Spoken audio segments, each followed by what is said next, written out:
about to witness the takeoff of the first manned rocket to outer space. We pick up the count. 7, 6, 5, 4, 3, 2, 1, 0. We're off to visit the planets. There are treats galore in the stars. Venus is loaded with candy, and ice cream is found upon Mars. The soda pop's fizzing on Saturn. When you're thirsty, it sure hits the spot. And Jupiter's really jumping with popcorn that's buttered and hot. But the best of them all is the planet, where all of these treats are at hand. And that is the spot we now head for, our theater refreshment stand. Fruitless mortal, you have inadvertently tuned into the forbidden frequency. It's Zombie Astronaut's Frequency of Fear.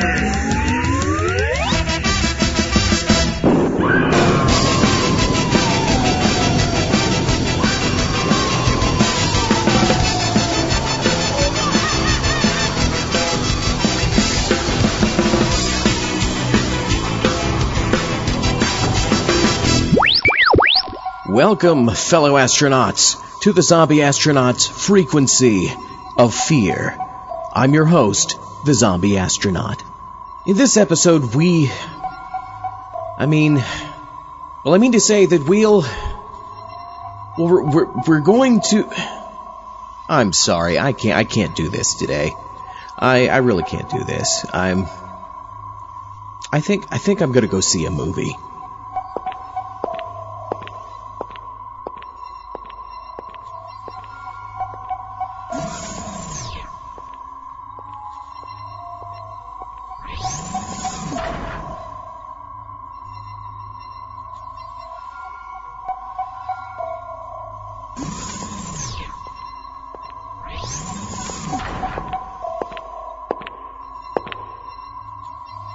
You know, if you're not doing anything, you come with me. Visit our concession and see for yourself the delicious treats, drinks, and snacks awaiting you. If you are thirsty, try ice-cold soft drinks or a cup of hot, flavorful coffee. Get something to go with it, like a sizzling and satisfying hot dog or a tasty, tender sandwich. Try one of these delicious treats, and you'll be back at the concession for more before the show is over. The service at our concession is friendly and efficient.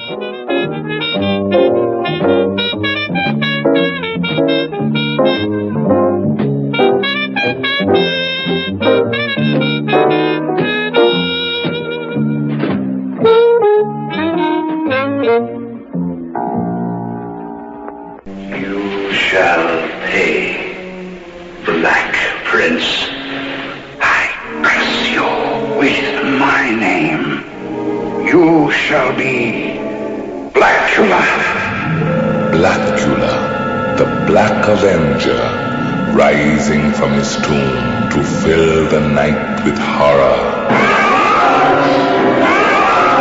Blackula, Dracula's soul brother, deadlier even than he.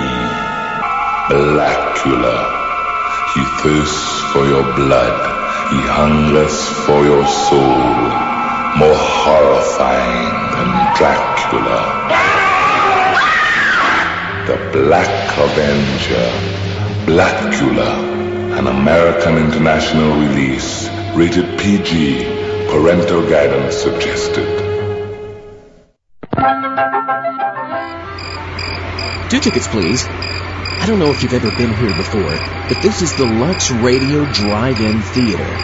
We're going to see a double bill, The Day the Earth Stood Still and War of the Worlds. This is going to be great. Thank you.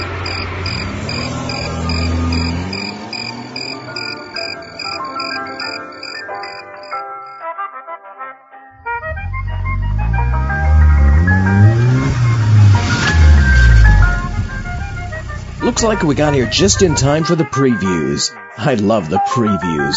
Not to mention, if you happen to want to stop at the concession stand for a snack, you have plenty of time. Please remember to replace the speaker on the post when you leave the theater. Barbecue, barbecue, barbecue. Our barbecue is prepared especially for you. The year's most startling entertainment innovation. Chamber of Horrors.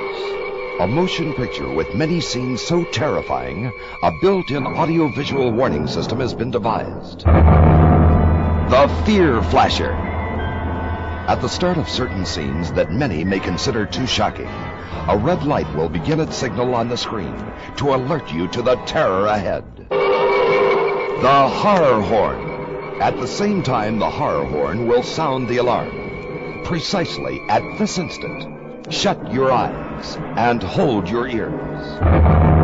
See Chamber of Horrors, a shattering motion picture experience from Warner Brothers and Technicolor.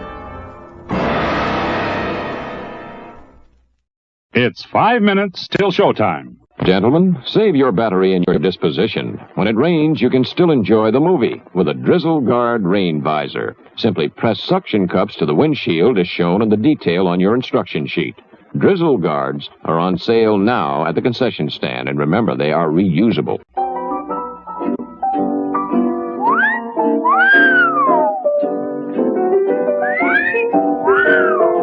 Hot dog. Hot dog? Yes, sir. Yes, sir. The hot dogs at our concession stand do rate an appreciative whistle.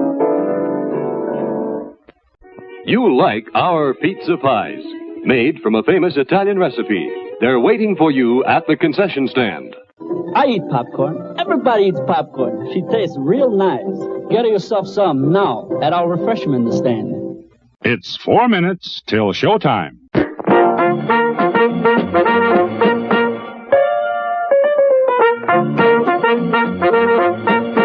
We're happy to have you with us this evening and want you to enjoy every minute of your stay here. And while you relax and stretch, visit our concession where you'll find something to please you. There are ice-cold drinks, delicious sandwiches, ice cream, coffee and snacks, and many other pleasing treats. Our foods are fresh and tasty, our drinks satisfying and refreshing. They're so good.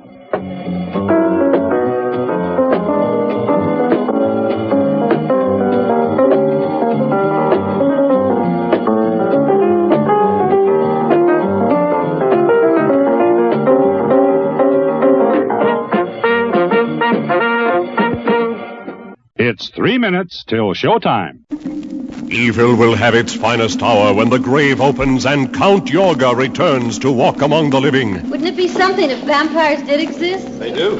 Not in the classical sense, of course, but there are those who thirst for blood. In fact, thrive on it. Can the dead desire? Can the lifeless lust? Can a vampire fall in love and give a normal kiss? Cynthia, what have I told you? I possess the power to give you eternal life. Right now, this very moment. I'd say you were marvelously mad. Count Yorga returns from the land of the dead to seek a mate from among the living. This time it might be you. One never knows when he might encounter some of the more unusual truths that exist in this world. See The Return of Count Yorga, the most unearthly love story ever filmed. Here is a vampire picture you can really get your teeth into. In color, rated GP.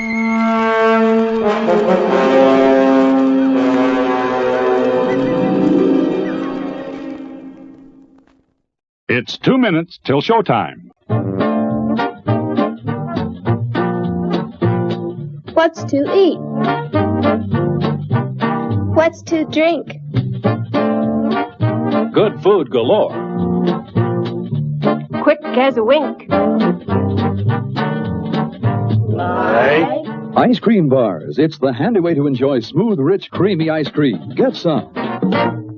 A rocket ship to unexplored planets, captured by unknown powers. Yog, monster from space. You are powerless against me. An irresistible, terrorizing monster. We have merged ourselves into the giant crab and the jungle turtle. Monsters never before seen. The unconquerable. The unbelievable. Yog, monster from space. It's 1 minute till showtime. The Mysterian! The Mysterian! The Mysterian! You are now inside a flying saucer. Our destination, the planet Earth. We are the Mysterian. Our race is old, dying, our planet dead. Only you of Earth You and your women can give us life. And what we want, we take. Swooping down from outer space, flowing up from the lower depths, the Mysterians. Creatures who knew the uttermost secrets of the atom before our planet was born. Love-hungry spacemen come to seize our women that their dying race may live. It started in the east. Soon it swept the west. The all-out horror of interplanetary war. See giant robots no earthly weapon can destroy rip a path of destruction across the land. See the forces of nature harnessed to the invader's will wipe entire cities from the face of the world. See the earth itself crumble beneath your feet. The Mysterians. Threatening our civilization with weapons beyond the belief of modern science. Flying ray guns that blast everything before them. An impregnable fortress that hides in the earth. Gamma rays that melt the heaviest armament. As men and machines disintegrate before your eyes. The Mysterians. What power can stop their ruthless advance? See the blazing holocaust of an earth gone mad. See on the giant screen in flaming color. The Mysterians. Settle back now, content, comfortable, well-fed, and ready for some fine entertainment. Is everybody happy? Then let's go.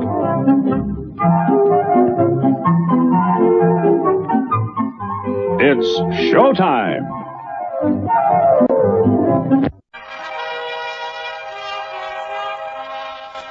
Welcome to Hollywood.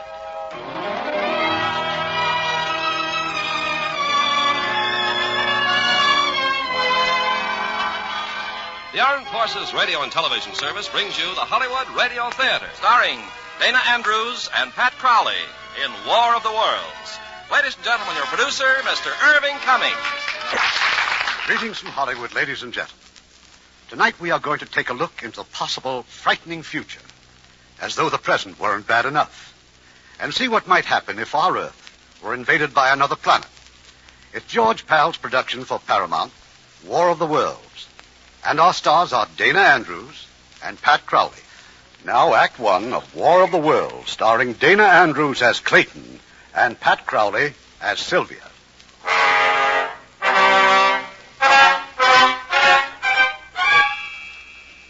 No one would have believed in the middle of the 20th century that human affairs were being watched keenly and closely by intelligences greater than man's.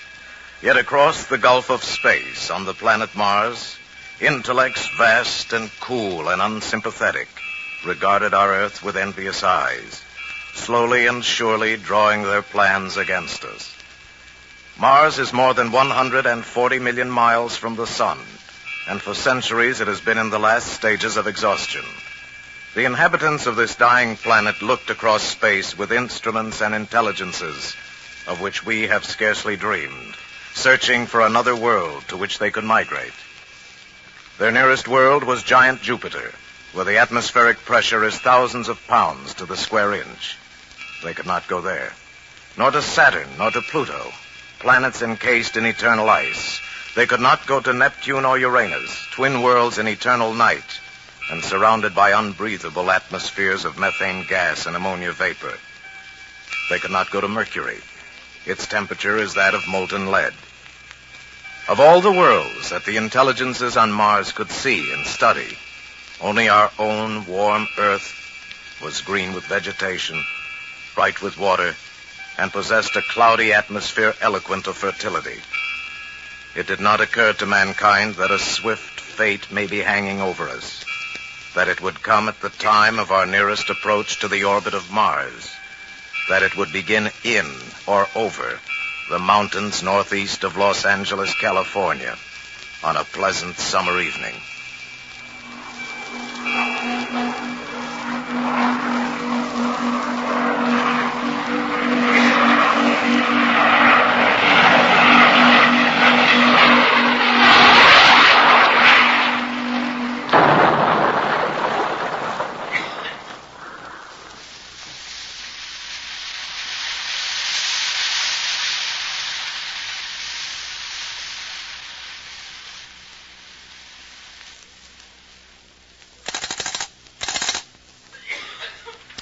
Hello, Dio. This is Pine Summit Lookout. I got a smoke. Okay, what you reading? Azimuth, 160 degrees, 30 minutes. Right where that meteorite just hit. Did you see it? Not me, but a couple of the guys did. Must have been a pretty big fireball. Big. I never seen anything like it. Hey, look, you better get a pump truck over there before the fire gets really going. Will do.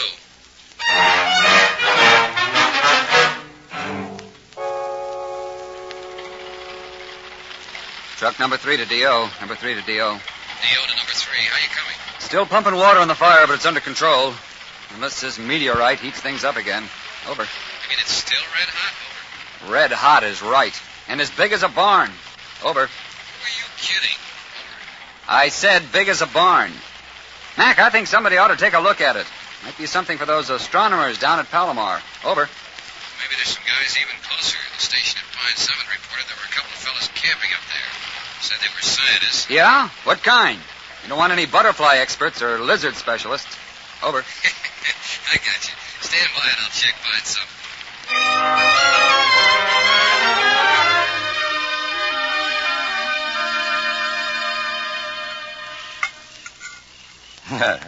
No butterflies or lizards.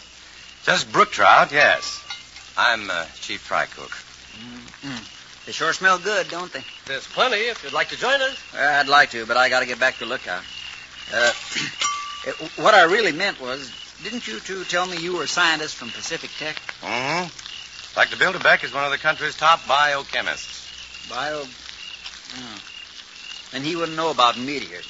That's your department, Clayton. The district officer phoned us at the summit. Want us to have an expert look at that meteor. Landed about 10, 12 miles from here over by Linda Rose. Well, I thought we could tell much about it tonight. Probably won't be cool enough to touch for hours yet. Maybe not till morning. And in the morning, I'm due back at the lab. Yeah, that's what I was just thinking. All right, I'll stay over. Perhaps in the morning the district officer can fix me up with a lift to Linda Rosa. How about me? You? Sure. My relief's coming up first thing tomorrow morning. I'd kind of like to get a look at that meteor myself. Good. That's a deal. Professor? Yes? Those trout do smell awful good, don't they? Change your mind?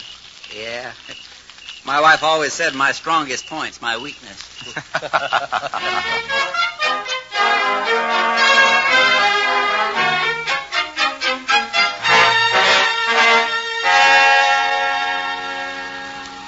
Well, what do you know? Look at all them cars. Yeah. Sightseers already. Yeah, one of them's the sheriff. That's his car parked on the fire break. Hi. Fiddler, up here. Well, that ranger waving at us? Yeah, that's Smith. Coming! The meteor sure plowed the tops off those trees, didn't it? Oh, that's odd. They don't usually hit at such an oblique angle. Hey, Smith, where is it? Down here in the gully. That's it down there. Half buried under all that loose earth. Ah. Still smoking. You bet it is. You could fry eggs on it. Ooh, really is big as a house, isn't it? Hey, I wouldn't get too near that thing. It'll scorch you. Oh, thanks. I'll bear that in mind. Did you see it come down? Did I see it? Yes. My uncle and I were coming out of the movies last night just when it flashed across the sky. We heard the explosion when it hit here. That's what I don't understand. Why, a meteorite that size didn't make a bigger crater. Well, the ranger told us a scientist is coming over from Pacific Tech. He'll be able to tell you. He knows all about meteors. Well, he does? Really? He's top man in astro and nuclear physics. Clayton Forrester. Well, you must have heard of him. It appears that you have. Well, I did a thesis on American scientists when I was working for my master's degree. Forrester was the man behind the new atomic engines. One of these days he'll win the Nobel. He isn't that good. He certainly is. I think that if you knew him... I do know him. That is, slightly. Oh? What's he like? I mean, as a man. Well, for one thing, when he goes hunting or fishing, he never shaves. After 4 or 5 days, he looks about as fuzzy as I do. Oh, you're Dr. Forrester? Yes, that's right. Oh, I'm Sylvia Van Buren. How do you do? Very well, now that I've met thee, Dr. Clayton Forrester. Come on, I want my uncle to meet you. Oh, but I... Oh, please, he's just over there talking to the sheriff. All right, you in. Well, they won't be able to haul this one off to a museum. They certainly won't. Uncle Matthew, Yes, my dear. I want you to meet Dr. Clayton Forrester, the astrophysicist. Dr. Forrester, my uncle, Dr. Collins, pastor of the community church. Oh, I'm so glad to know you, Dr. Forrester. How do you do, sir? Hey, Sheriff. Look here. Yeah, what's wrong? Found this Geiger counter off a guy that just come out here looking for uranium. Listen to it. Mind if I try that a moment, Ranger? Oh, no, here you are. Oh, let's point the pole meter toward the gully. See what I mean? Uh-huh. It's the meteor, all right. It's radioactive? Apparently. But why? Beyond me. You mean there's no record of anything like this happening before? No, I've never heard of it. Now, maybe I'll stick around until that thing cools off. Dr. Collins? Yes? Where's a good place in town where I could shave and clean up a little bit? Well, the best place is my house, Dr. Forrester. Sylvia and I'd be delighted if you'd stay with us. Well, I wouldn't Of course you will. But it may be until tomorrow. It's settled, Dr. Forrester. And if you're wondering how on earth you can put in your time in a place like Linda Rosa, there's a square dance tonight. All right, I surrender. Sheriff. Yes? If that meteor is radioactive, you'd better keep people away from it. There might be very dangerous radiations. Oh, that's so, yeah. Okay, I'll post a couple of deputies. Is there anything else? No, but if you need me, you know where to find me. Yeah, sure. I'll be there myself at the square dance.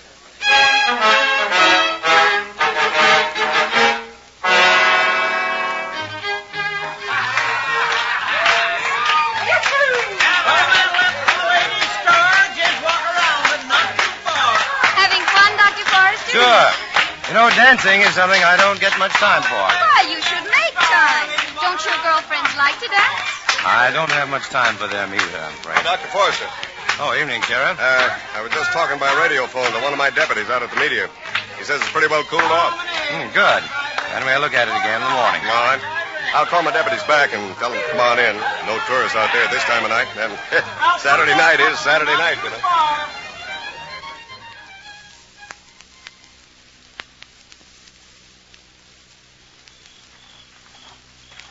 Hey, Salvador. Yes? What did he say? Sheriff says to come on in. Oh, good. Maybe we go have a beer, huh, Alonso? Just a minute. Alonso. Yeah, it's coming from that meteor. It's moving! Something is moving on top of it. It's turning. It's no meteor. Alonso, hit the dirt. Hey, he's coming right up through that opening in the top. Like a snake. Yeah. Or a periscope like a cobra's head, only it's metal, some kind of green metal with eyes. He's turning all around. What's he looking for? Maybe us. Maybe. Look, Salvador, this could be some sort of enemy sneak attack. We gotta radio the sheriff. Yeah? But we don't let it see us, huh? No, we crawl along this ditch till we get near the patrol car and make a run for it, right? Maybe. Let's go.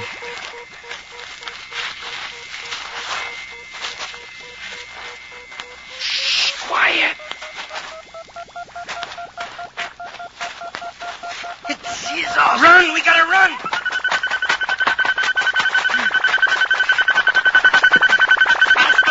It's looking right at us. It's gonna kill us.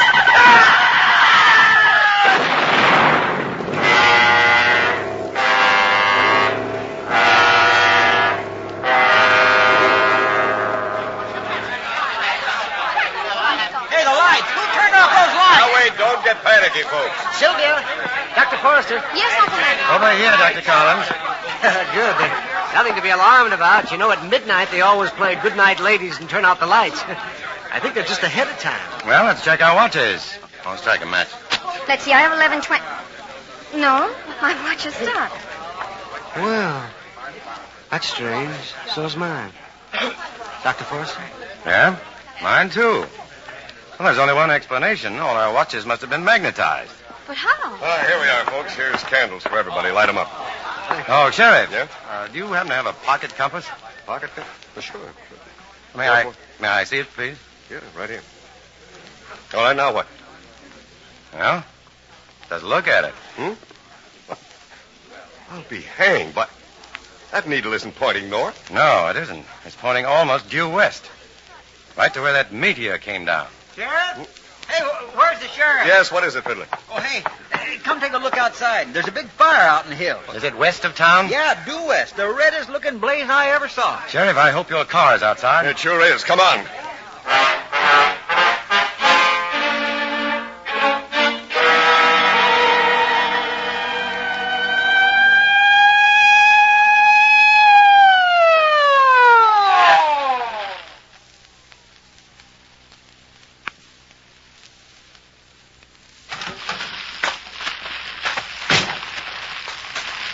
Yeah, there's the reason the lights went out. Power line's down.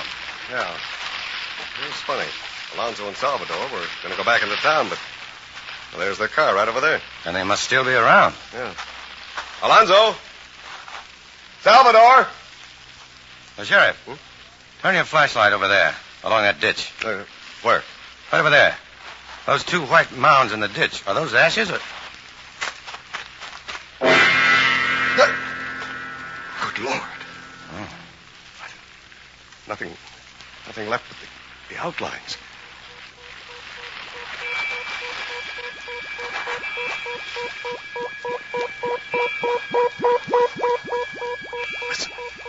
Listen, what in the blazes? Now, quick!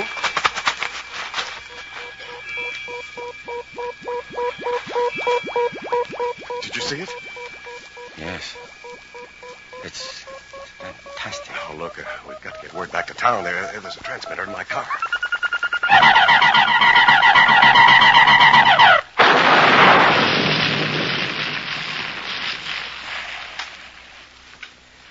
You had a car, Sheriff. But Forrester, what is it? What kind of a gizmo is that thing? Oh. Until a minute ago, I'd have sooner believed in fairies, witches, and ghosts. But now I think that gizmo is a machine from another planet. Forrester, look! Coming over those mountains there.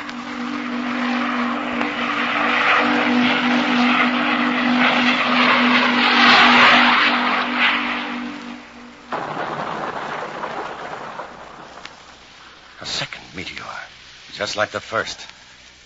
Sheriff, we've got to get word to the military right away. Yeah, sure, but they'll never believe us. What will we tell them? Tell them the truth. That we're under invasion from outer space. We'll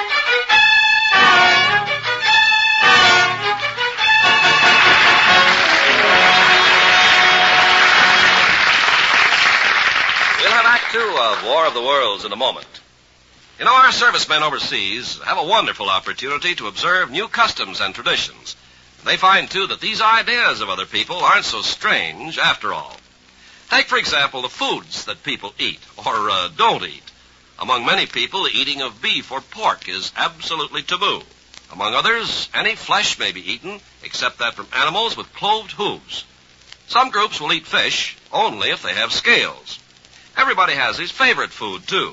Such delicacies as fish heads in Japan, frog's legs in France, or pig's knuckles in Germany. Well, these things might sound strange, but as our servicemen have observed, there are reasons for them. The reasons may be religious, as in the case of not eating pork, or they may be based on dietary rules from the standpoint of health. We have the same thing in our own culture. You like a big stack of hot cakes for breakfast, covered with plenty of melted butter and maple syrup. But your wife finds she can lose a couple of pounds where it counts by eating a half a grapefruit and a cup of black coffee. Then we have our food faddists, the people who advise wheat germ or stone ground flour or a big helping of blackstrap molasses. If it makes them feel better, then that's the right diet for them. You can add to the list the thousands of vegetarians. They get along fine without T-bone steaks. And many of our religious groups follow certain rules as regards food. The Orthodox Jews refrain from eating pork products. Catholics abstain from eating meat on Friday. Other orders have certain days for fasting. Well, what is true about food habits around the world is true also of other customs and traditions. The way of doing things may be different, but but the ideals are the same, and they're important to the people who follow them. Our servicemen are helping to maintain goodwill by observing the customs of other people in other lands. Now, our producer, Mr. Cummings. Act 2 of War of the Worlds, starring Dana Andrews as Clayton and Pat Crowley as Sylvia.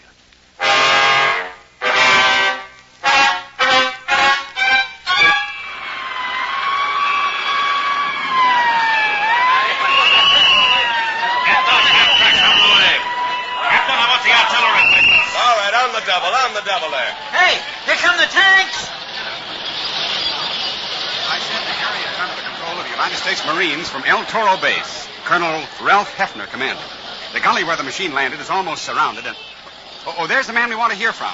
Dr. Forrester. Yes? Would you give us your opinion, sir? Are these meteor machines from Mars?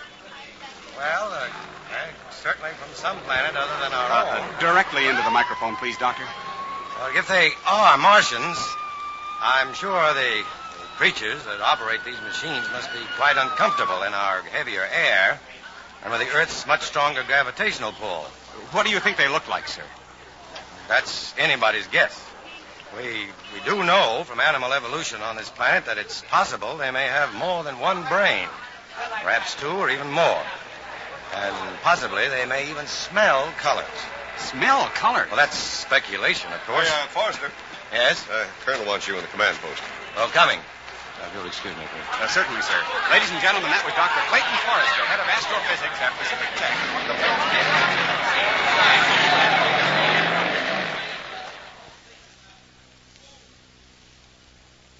Forward observation post is on this hill. The recoilless 75s are back here, Carbon Canyon. Colonel Hefner. In a moment, Forrester. Command, Hefner. Yes, that's right, Captain. 2 rocket batteries on Hill 17 right now. Forrester? Yes? I want you to meet General Mann. He's in charge of intelligence for the Pacific area. General Dr. Clayton Forrester. I've heard quite a bit about you, Forrester. Glad you're with us. I hope I can be of some help, General. You can. First, let me brief you on the latest reports. 2 machines have landed near Fresno, another outside Sacramento, 2 down on Long Island. They're outside London. They're in Naples. 1 in Santiago, Chile. Oh. Seem to be coming down at random. It's too soon to know. But apparently that machine out there in the gully was the first down. The lead ship, maybe? Very likely. And the second one is exactly 2 miles due north. As I understand it, Forrester, you actually saw the first ship send out that destructive ray. Yes, I did. That was an intense heat and light. 2/3. Almost as powerful as the sun. Atomic power? Yes, Yes, I'd say so. Some sort. General. Yes, Colonel. That was a relay from the Pentagon. Santiago, Chile radios. It's under attack. 2/3 of the city already destroyed. 2/3? Yes, sir. But nothing like that can happen here, sir. We're ready for them.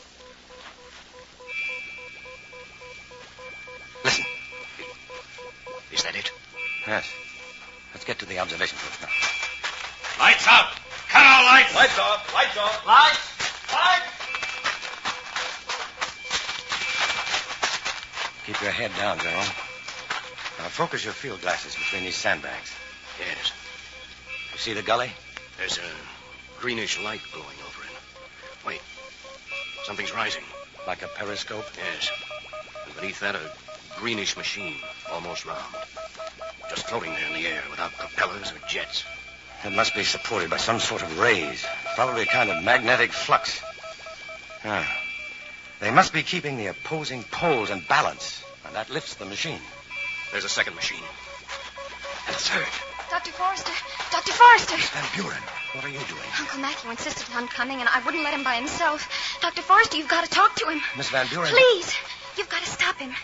He wants to go out and talk to those meteor machines. All right, take me to him. Uncle Matthew keeps saying we should try to make the Martians understand we're willing to be friends. If they give us a chance to be. I know. Oh, but Uncle Matthew says it's his duty as a minister, a man of God. So where is he now? I left him right about here. Uncle Matt? Uncle Matt! Forrester, the machines are advancing. There's some fool out there walking to meet them. Oh, no. Uncle Matt! Uncle Matt! It's too late now. You can't save him.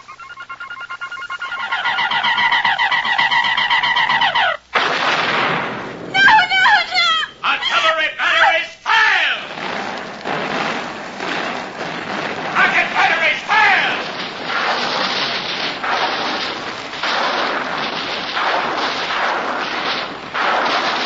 Cease fire!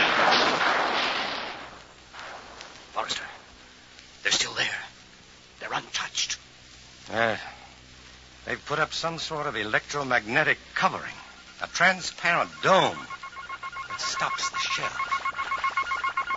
They're coming at us! All batteries, repeat fire!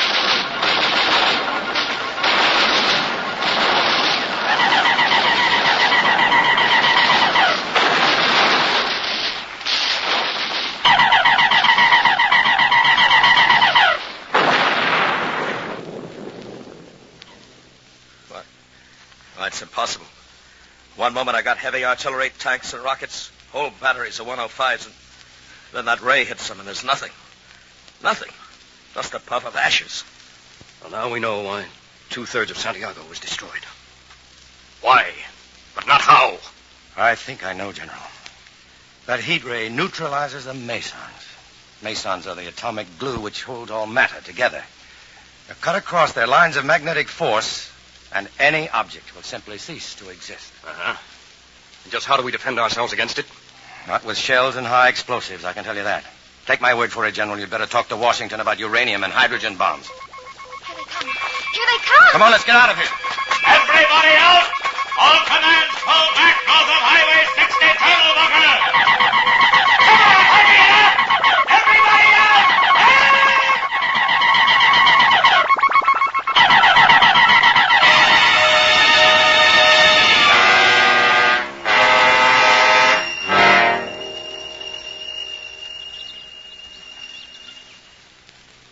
Miss Van Buren. Sylvia. Wake up. Let's not spend all morning in this cellar pit. Oh. How long have we been here? Well, since the Jeep ran out of gas, I guess about 3 hours. As near as I can figure it, we're somewhere southwest of Corona. And that machine? Well, it's gone. It headed in the other direction. Oh, thank heavens. You know, I'm hungry. No, you ought to be. Come on. On your feet now.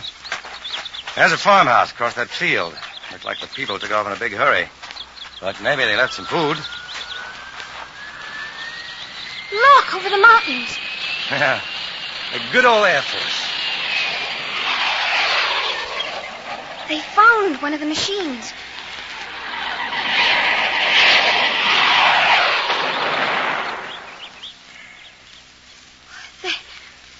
They just disappeared. In midair. Yeah. Well, it isn't going to do any good thinking about it. Let's hit for that farmhouse.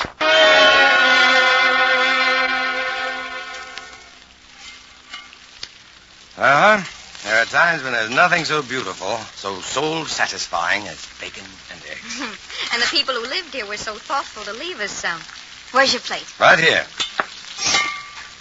You know, I get most of my meals in coffee shops. It's pretty tame eating. Well, don't you live at home? No, I live on campus. You see, I haven't any family. Oh, I come from a big one. There's 9 of us, all in Minnesota except me. Well, Dr. Forrester? Aren't you going to sit down? There is a kitchen table. Oh, yeah. Well, a big family must be fun. I imagine it makes you feel, well, as if you belong to something. It does. Maybe that's why I feel kind of lost right now. Yeah, I know. But everything's going to be all right, Sylvia. Is it? Well, at least we've got to think that. Whatever they are, they murder everything they see. Everything that moves. We're helpless. Sylvia, every creature that has ever lived has had some sort of weakness. Not one of them has ever been invincible. And somehow, we'll find the weakness of these Martians. Some way to stop them. I hope so. I'll get the coffee. You know, I feel like I did one time when I was a little girl. I'd wandered off. I'd forgotten why. But I became awfully scared and lonely. Finally, I went to a church. I was afraid to go anyplace else. I stayed right by that door, praying for the one who loved me best to come by and find me. It was Uncle Matthew who found me. I'm awfully sorry about him. Oh, I loved him very much. Oh, I could bawl my head off. But you're not going to. You're not the kind. What kind am I? The brave kind.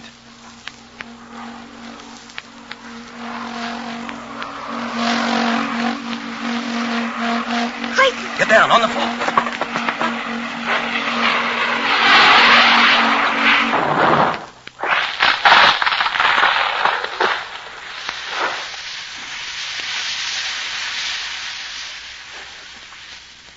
Sylvia? Sylvia? Yes, Clayton. Are you all right? Yes. Sounds right outside the kitchen. It is. Sylvia, I've got to get a look at them. Oh, no. No. Don't you see? This is the first chance any human has had to get a real close-up of them. If I can tell General Mann and our scientists what kind of beings we're dealing with... All right. But I'm coming with you. Okay. Wait.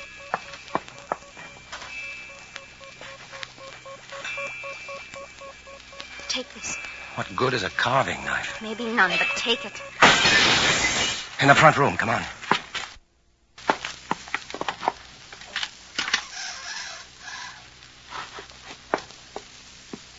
See anything?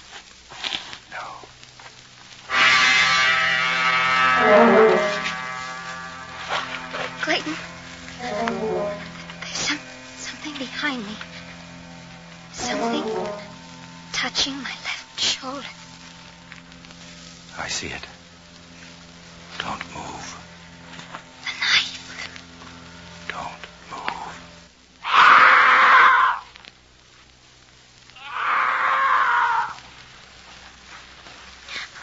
What does it look like? I'd rather not say. Your hands.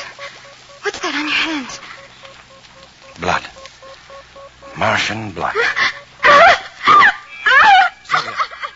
Sylvia, stop it. Stop it.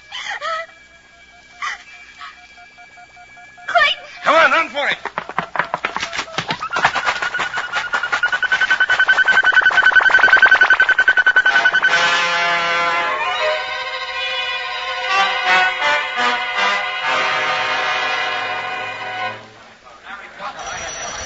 Now, ladies and gentlemen, for the benefit of those of you who don't know me, I'm General Mann of G2.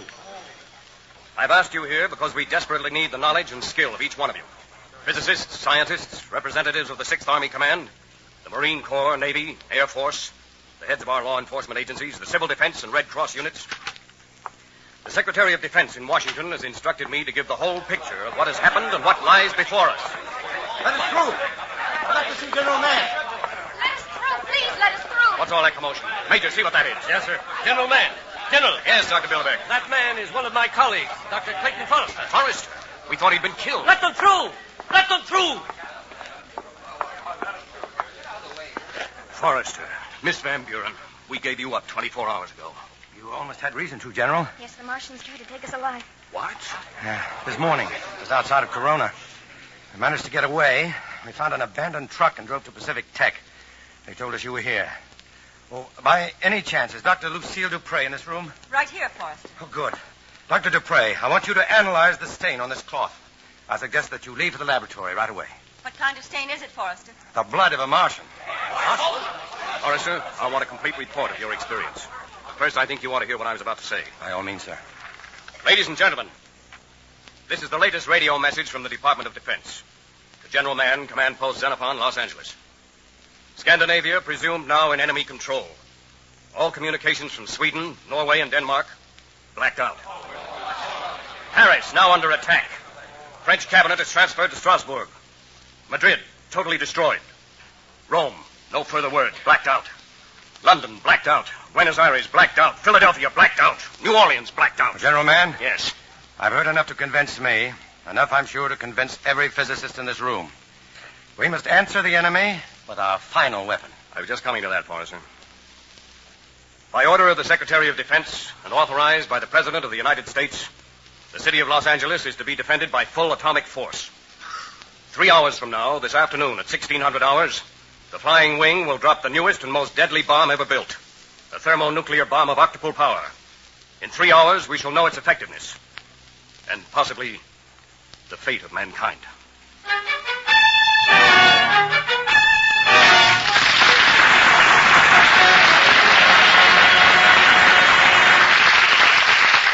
In a moment, Act 3 of War of the Worlds. At 10 minutes after 2, on the afternoon of August 5th, 1949, the country of Ecuador suffered one of the most disastrous earthquakes of the present century. The dead numbered from 6,000 to 8,000. 20,000 or more were injured, and 100,000 were made homeless. 53 towns were destroyed or badly damaged. But from United States Army installations in Panama came immediate aid. Military planes shuttled back and forth with emergency supplies, food, medicine, clothing, and especially tents for the homeless.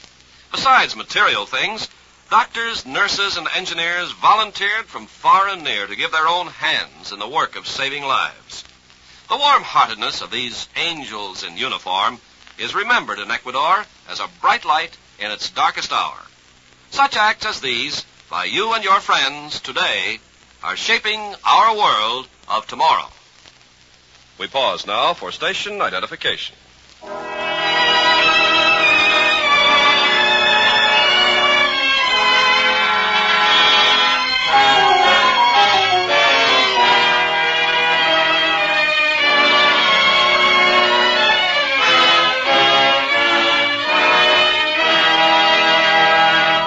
The curtain rises on Act 3 of War of the Worlds, starring Dana Andrews as Clayton and Pat Crowley as Sylvia.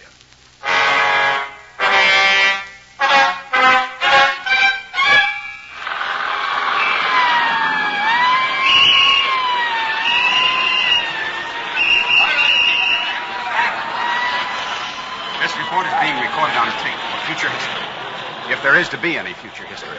The future of our civilization may well depend upon what happens here this afternoon. Attention, please, attention. 3 minutes to bomb time. In case you didn't hear that, it is now 3 minutes to bomb time. Attention, Dr. Forrester. Please report to General Mann. The target for the bomb is a nest of Martian machines in the Puente Hills.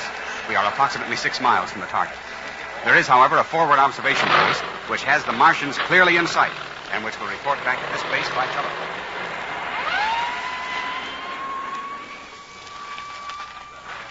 You know, of course, that you're not supposed to be here. Everyone else has told me that from General Mann down. But I'm only interested in where Clayton Forrester wants me. Now, that is here. Attention, please. 2 minutes to bomb time. 2 minutes. Forrester. Dupre, I thought you were back at the lab. I just finished. That sample of Martian blood, Forrester. It's astounding. I've never seen blood crystals so anemic. Anything else? Yes. The structure of the corpuscles is... Attention. The bomber is now approaching the target area. Prepare to take shelter. Forrester, General Mann wants us in his dugout. We're coming. We're coming. Watch your heads, everybody. There's not much clearance here. Attention. 1 minute. 1 minute. If you have no goggles, turn your backs to the blast. Remember, the heat flash and concussion that follow are dangerous. Well, General Mann. Forrester, I want you to stand by for the first damage reports. Certainly, sir. Major, open the line of the forward observation post. Yes, sir. Go ahead, sir. Observation. Yes, sir. The flying wing is now beginning its bomb run. Yes, sir. General, those Martian machines throwing up some sort of a transparent dome over themselves. Uh-huh. That would be an electromagnetic shield. 30 seconds. 30 seconds. Clayton, Yes, may I hold your hand? of course. 20 seconds. Stand by.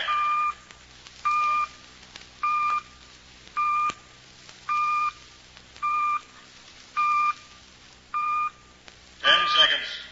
9, 8, 7, 6, 5, 4, 3, 2, 1, 0.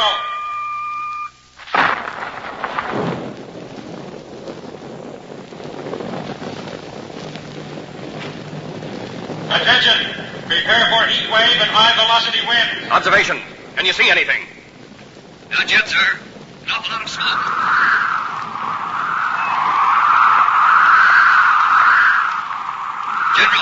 General, We can see something moving. They're still there. They haven't even been touched. They're still...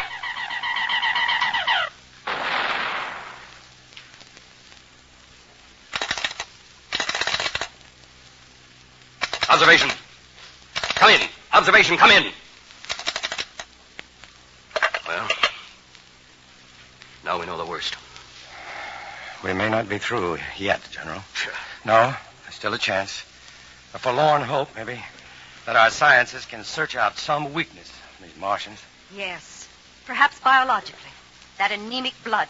Look, our battle now is for time. We've got to take our instruments and hide somewhere in the Rocky Mountains. Set up an emergency laboratory there. I'm sure the Air Force stands ready to fly your equipment wherever you wish. That's good enough for us. Bilderbeck, Dupre, you too, Sylvia. As soon as we get back to Los Angeles, we'll gather up all the things we need and... They're coming! They're coming! Everybody out of here! Everybody out!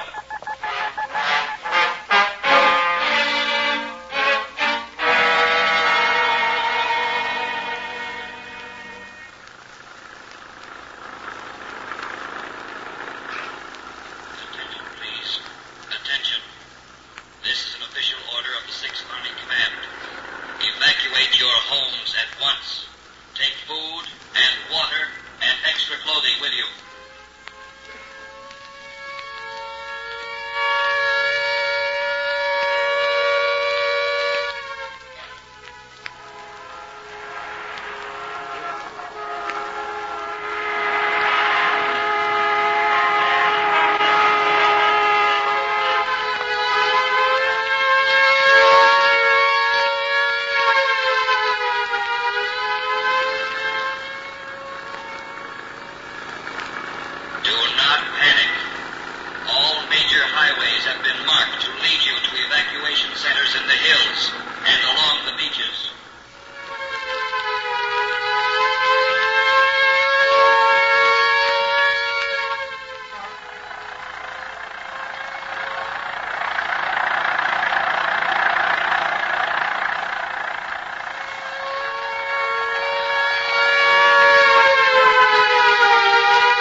Forrester, bring only the sonic microscopes. Okay. Which floor are they on? The 10th, Forrester. Hurry, Clayton. Don't worry. I'll be back in 5 minutes.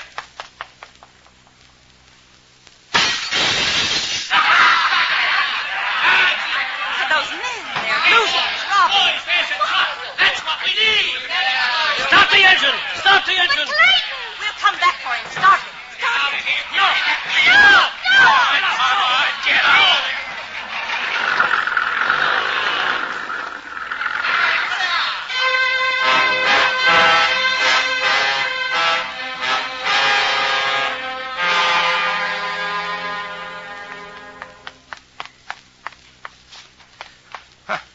I told him to wait here. Couldn't have been more than 5 minutes. Sylvia! Bilderbeck! Dupre! Sylvia!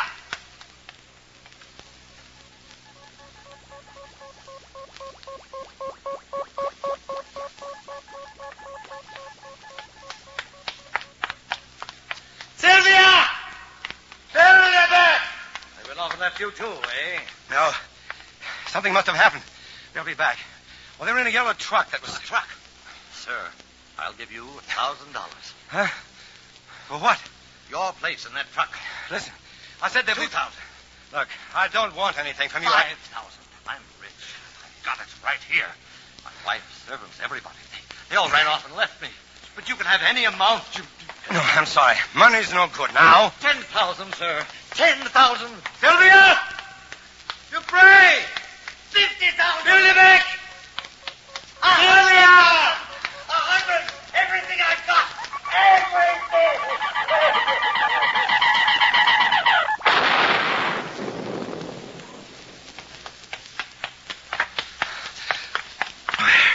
Where can they be?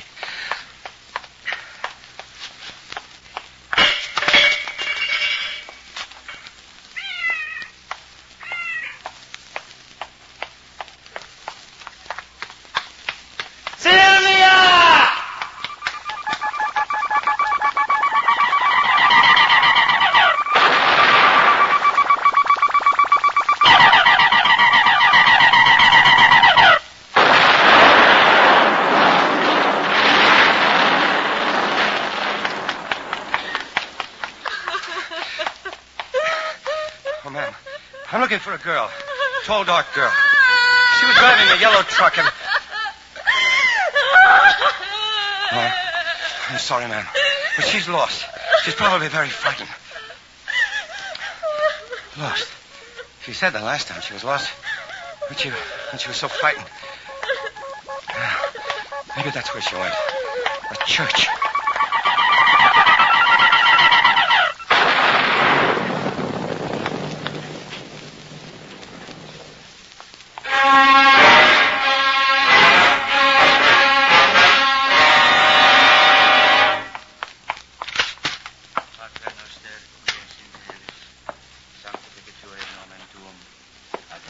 Sylvia!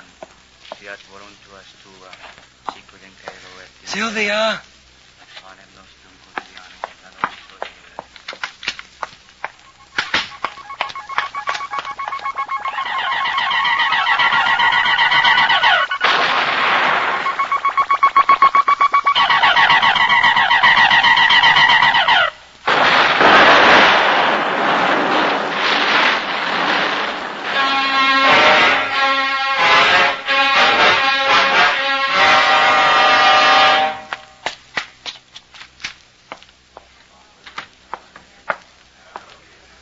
Sylvia!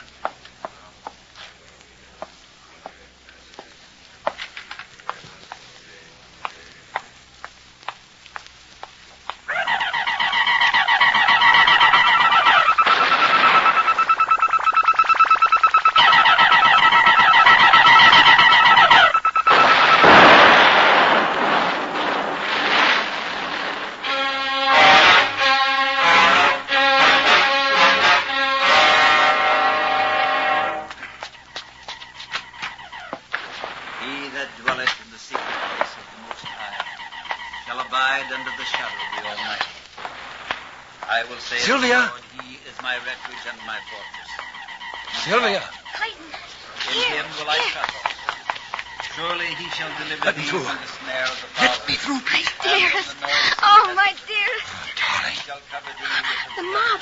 They took the truck, pushed us out in the street blocks from where you left us. I ran back, but you were gone. It's all right now, Sylvia. It's all right. Yes. We're together.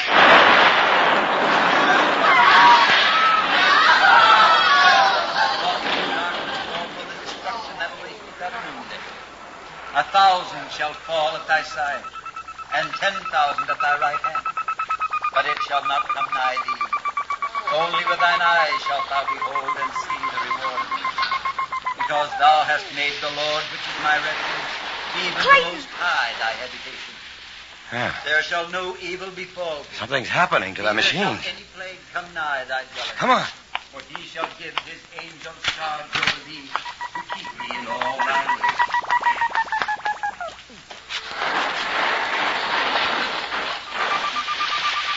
Look.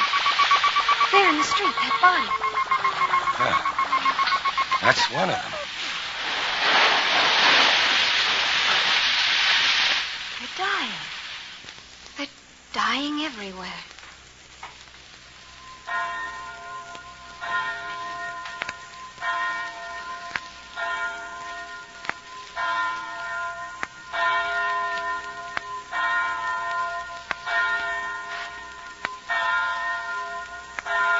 We prayed for a miracle. And it's happened.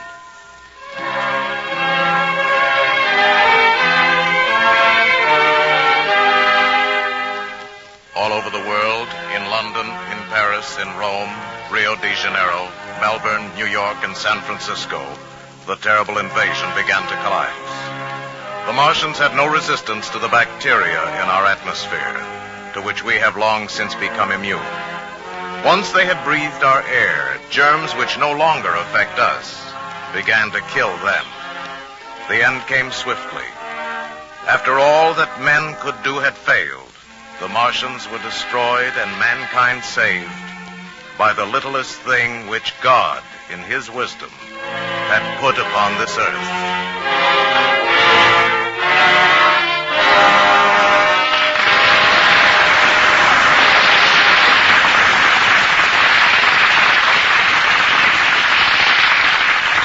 In a moment, our stars will return. Make a friend, and you make an ally. There's a thought for you to keep in mind, as many another American has. Recently, the Institute of International Education in Los Angeles, California, opened an office for its new affiliate, the Center for International Students and Visitors. When foreign visitors, sponsored by public or private groups, visit Los Angeles, the center provides them with help in seeing and learning the American way of doing things. It's been found that, for the most part, visitors would rather see how Americans live rather than how they make money.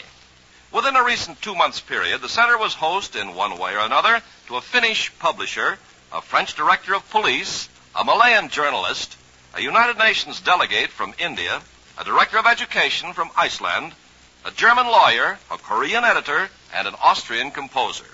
Visitors usually stay from 2 days to 3 weeks, and when they return to their own countries, they take with them a clear and honest picture of how Americans live, thanks to an organization which has dedicated itself to the spreading of world amity, an organization which has discovered that by helping others, you help your country. Now, here's Mr. Cummings with our stars. And here they are, Dana Andrews and Pat Crowley.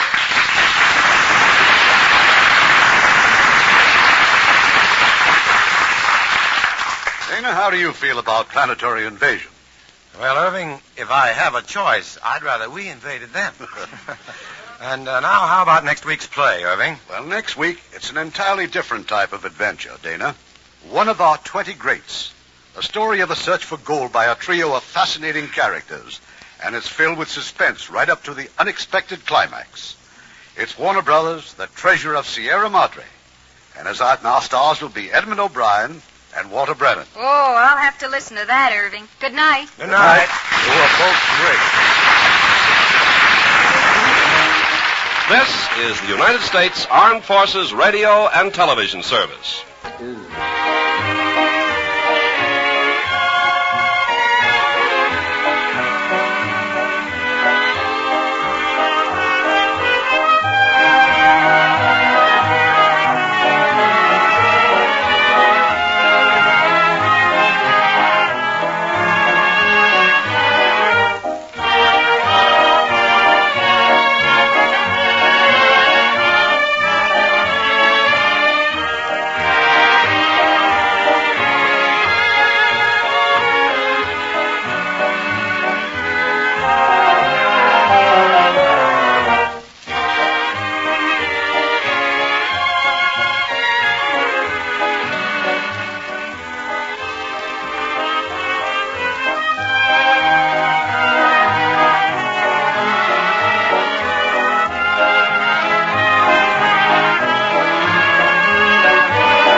Refreshment time! A little information about the Lux Radio Theater. The Lux Radio Theater hit the air on October 14th, 1934, and ran until June 7th, 1955. It took turns at both CBS and NBC. The CBS run featured Cecil B. DeMille as the host for a while, though it regularly filtered through quite a few transition hosts. One of the big Lionel Barrymore. Lux Radio Theater didn't often do sci-fi or horror, though there was an excellent dramatization of The Birds.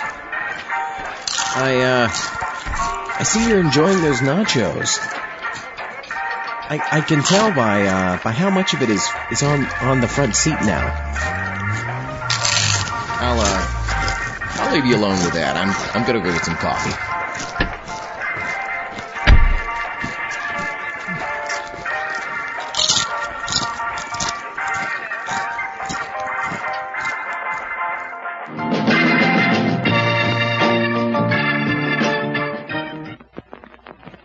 This is Alan.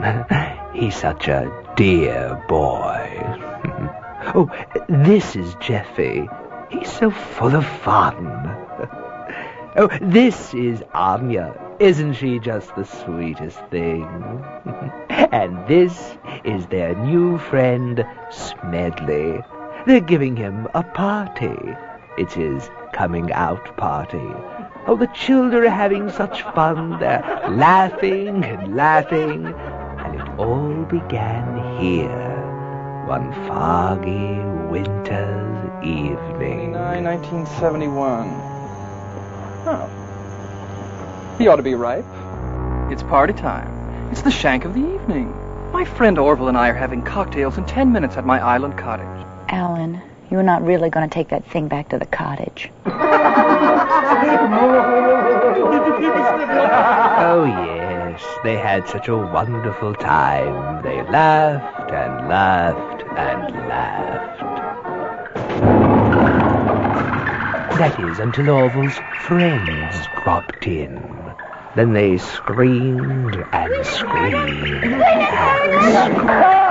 Oh, yes, the children had such a lovely time.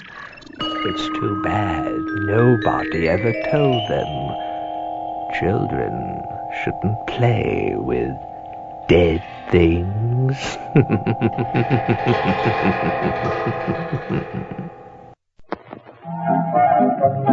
Enjoy your evening to the fullest. How about some snowy, crisp, and crunchy popcorn? That's a fine way to relax. Just sit and munch contentedly while you enjoy the show. Bring enough popcorn back for the whole family. Everyone likes popcorn.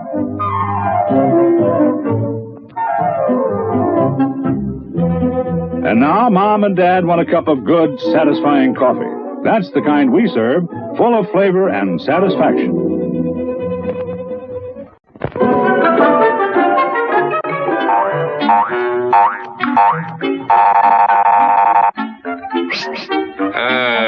Yes, sir. May I help you? I'd like 2 of those, please. Hot dogs? Yes, sir. And 3 of those. And 1 of those.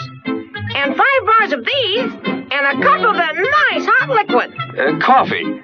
Coming right up. Oh, and 2 bags of those peculiar white puffy material. You mean our crunchy popcorn? Shall I wrap that for you, sir? Oh, that's all right. My saucer's just outside. They come from miles to enjoy our intermission.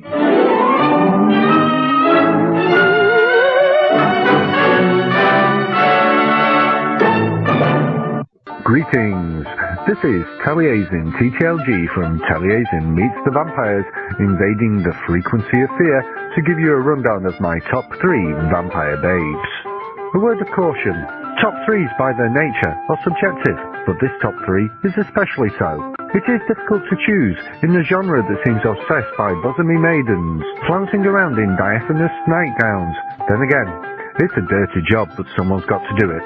The film Vampire Wars, Battle for the Universe, was a low-budget sci-fi vampire film that proved strangely enthralling. One of the reasons was the presence of Natasha Mouth as good vampire Quintana, who is number 3 in my vampire babes list.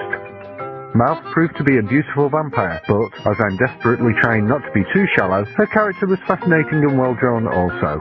When I first watched the film, I got the impression that the sassy way in which the character was played was how the character Blood Rain should have been played in Uwe Boll's movie of the same name. I guess I wasn't the only one to think that, as Mouth now takes over the role of Rain in the sequel, currently in production. At number 2 we have Ingrid Pitt, specifically in her role as Carmilla in Hammer's The Vampire Lovers. The film is the first of Hammer's Karnstein or Carmilla trilogy and drips with the gothic atmosphere that the studio could do so well. Pitt is wonderfully seductive as the lesbian vampire, though the innocence she feigns is a little broken by her inherent worldliness. Indeed, Pitt controls the screen as much as Carmilla controls the fates of those around her. Problematic for feigning innocence, but wonderful to watch. At number 1, there could be no other than Salma Hayek as Santanico Pandemonium in Robert Rodriguez's From Dusk Till Dawn. The film itself is a hoot, combining classic Quentin Tarantino dialogue with some beautifully gory schlock horror. Hayek's appearance as the vampire princess, performing one of the sexiest table dances in any vampire film, is a highlight scene from the genre as a whole. If I had a complaint, it is that Hayek didn't reprise the role in the prequel movie From Dusk Till Dawn 3, The Hangman's Daughter, a film that was primarily concerned with her character and how she came to be a vampire. To get more information on vampire movies and books, visit Taliesin Meets the Vampires at taliesinTTLG.blogspot.com. Alternatively, find the link in the links of the Zombie Astronaut. This is the road to Potter's Bluff. Maybe you've been there. Clean, picturesque, full of old-fashioned friendliness. The kind of town everyone likes to visit. This is the road to Potter's Bluff. There is no road out. Welcome to Potter's Bluff. From the creators of Alien, terror brought down to Earth, dead and buried. Is there any way whatsoever to reanimate people after they have died? To get them to walk around? That guy, the one you came to see me about last week, the one that died after the car wreck. Yeah. I just saw him. Man, he's dead. The same guy. Welcome to Potter's Bluff. When you die, you expect to remain dead and buried. You had a very close call. Just lie still. I'm gonna give you something.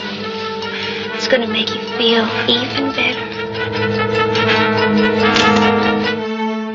When you die in Potter's Bluff, expect the unexpected. From the creators of Alien, dead and buried.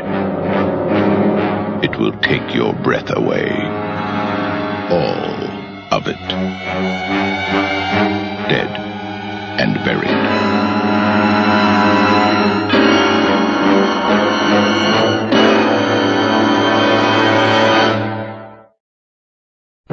The show starts in 3 minutes. Blood is red. Voodoo is blue. Sugar is sweet. Revenge is sweeter.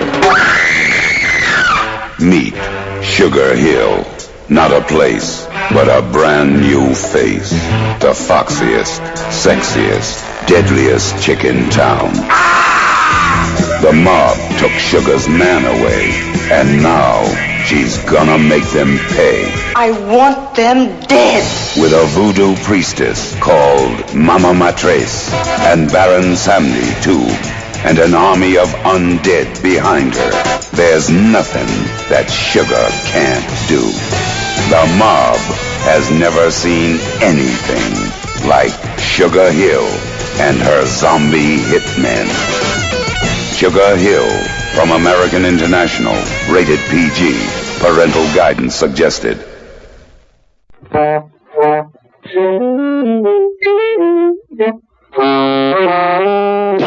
Show starts in 2 minutes. All right, sir. Here are your 37 cups of coffee. Thank you. Is there anything else I can get for you? I don't suppose you would actually have any human brains back there, would you? Excuse me?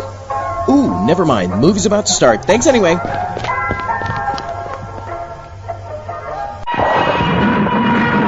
See the horror of Party Beach and the curse of the living corpse. But to see these two shockers, you must have a fright release, which absolves the theater of all responsibility for your death by fright. Your fright release can be obtained from the theater where the horror of Party Beach and the curse of the living corpse are playing.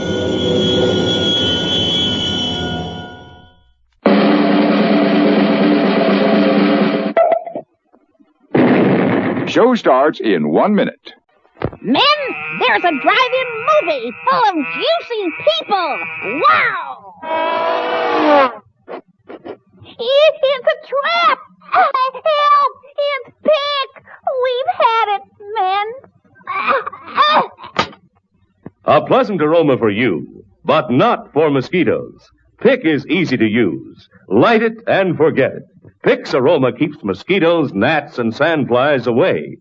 Pick is the best protection for barbecues, fishing and camping trips, or just relaxing in the yard. So if you don't want our company ever anywhere, just like Pick and see what I mean? Bye! Pick is on sale at the refreshment stand now. The best defense against candy hunger is a counterattack. And now, on with the show. From Hollywood, the Hollywood Radio Theater.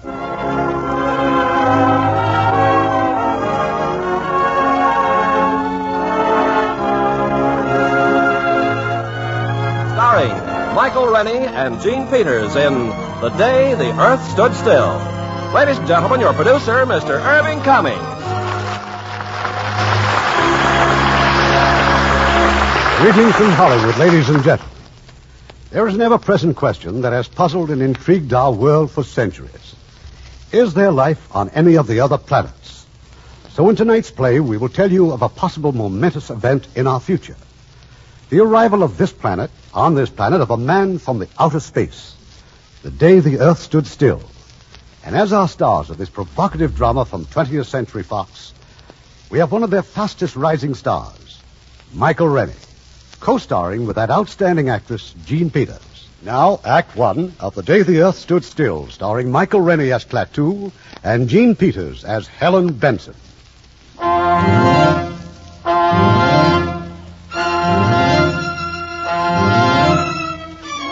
It was a pleasant spring day, an ideal day for a walk in the park, a day to push the baby buggy and be glad you were alive.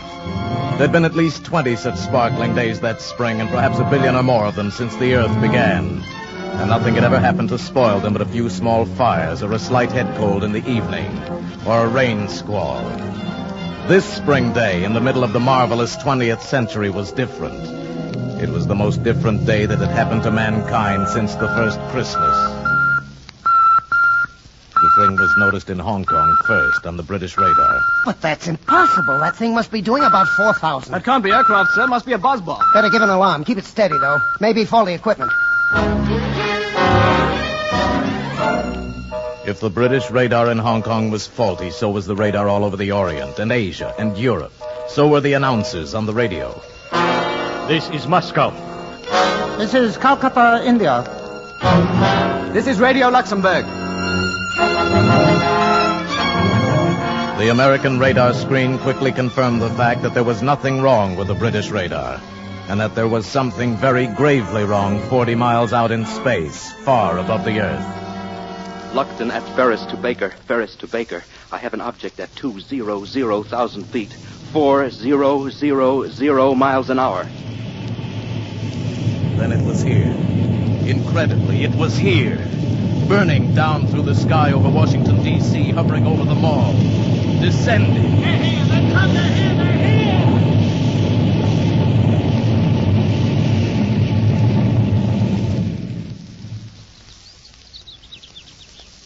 Not a sound. Stillness. Not a move from the cordon of tanks and armored cars and troops in full battle dress. Not a sound or gesture from the monstrous domed disc resting on the grass. The ship designed for travel outside the Earth's atmosphere landed in Washington today at 3:47 p.m. Eastern Standard Time. We still do not know where it came from. The ship is now resting exactly where it landed 2 hours ago. So far, there is no sign of life from inside the ship. Behind the cordon of troops, tanks, and artillery is a huge crowd of curiosity seekers. Every eye, every weapon is trained on the ship. The atmosphere is one of terrific tension rather than of fear. It's been that way for... Just a minute, ladies and gentlemen. I think something's happening. The spaceship is opening up. Someone is coming out.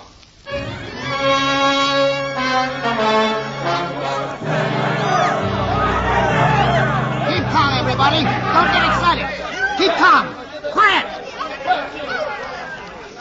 A wedge is opened in the smooth, unbroken metal skin of the spaceship. A ramp slithers out on the grass. Against an eerie glow of unearthly light from inside the spaceship stands the spaceman. He is a man, entirely like ourselves. He wears a close-fitting suit like a deep-sea diver's armor, but of alien material. A spherical helmet entirely conceals his head. He holds up his hand. He is going to speak. We have come to visit you in peace and with goodwill. Receive me as a friend. Here he comes, men. Watch it. Keep that BAR trained on him. He's going for something in his tunic, sir. Quiet. It's a ray gun or something. I'm going to let him have it. No, wait! You fool, he's down. Hold back that crowd. Everybody, back! Your wound doesn't look too bad. I'm sorry, but you shouldn't have gone for that ray gun. It was not a weapon. He understands us. It was a gift for your president. With it, you might have studied life on other planets.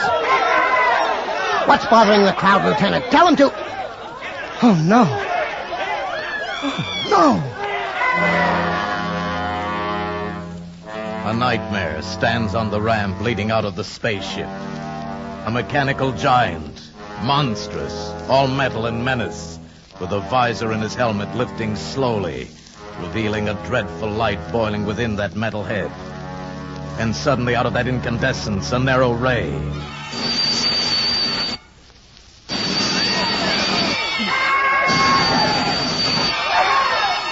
Rifles, tanks, artillery glow with that terrible incandescence and become vapor in a mush of puddled steel.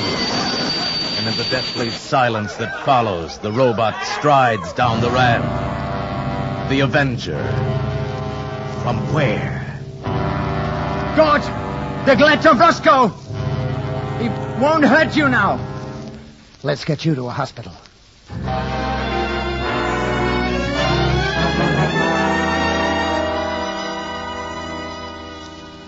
Good afternoon, sir.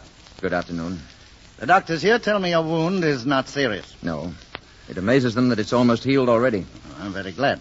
It should serve as some sort of indication of our powers. My name is Harley, secretary to the president. I've been told you speak our language fluently, that your name is Mr. Klaatu. Just Klaatu. The president has asked me to convey our deepest apologies for what has happened. Sit down, Mr. Harley. I'm sure I don't have to point out that your arrival was something of a surprise. Had you been traveling long? About 5 months. Your months? You must have come a long way. About 250 million of your miles. Naturally, we're very curious to know where you come from. From another planet. Let's just say that we're neighbors. It's rather difficult for us to think of another planet as a neighbor. I'm afraid in the present situation you'll have to learn to think that way. The present situation? I mean the reasons for my coming here. Would you care to talk about it? Not now, or with you alone. Perhaps you'd rather discuss it personally with the president. I want to meet with the representatives from all the nations of the Earth. I'm afraid that would be a little awkward. Why? In view of the tensions and suspicions in our world today, such a meeting would be impossible. Mr. Harley, my mission here concerns the existence of every last creature who lives on Earth. It must not be complicated by the childish jealousies, intrigues, suspicions of your planet. Our problems are very complex. You mustn't judge us too harshly. I'm impatient with stupidity. My people have learned to live without it. The president will, of course, do his best to bring about the meeting you desire. I know it'll be quite useless. I wish it were otherwise. I'm very sorry, Mr. Klaatu. Wait. Before making any grave decisions, I think I should get out among your people. Become familiar with the basis for these strange, unreasoning attitudes. Our military people insist that you do not attempt to leave the hospital. The door will be locked. I'm sure you understand. Good day, Mr. Klaatu.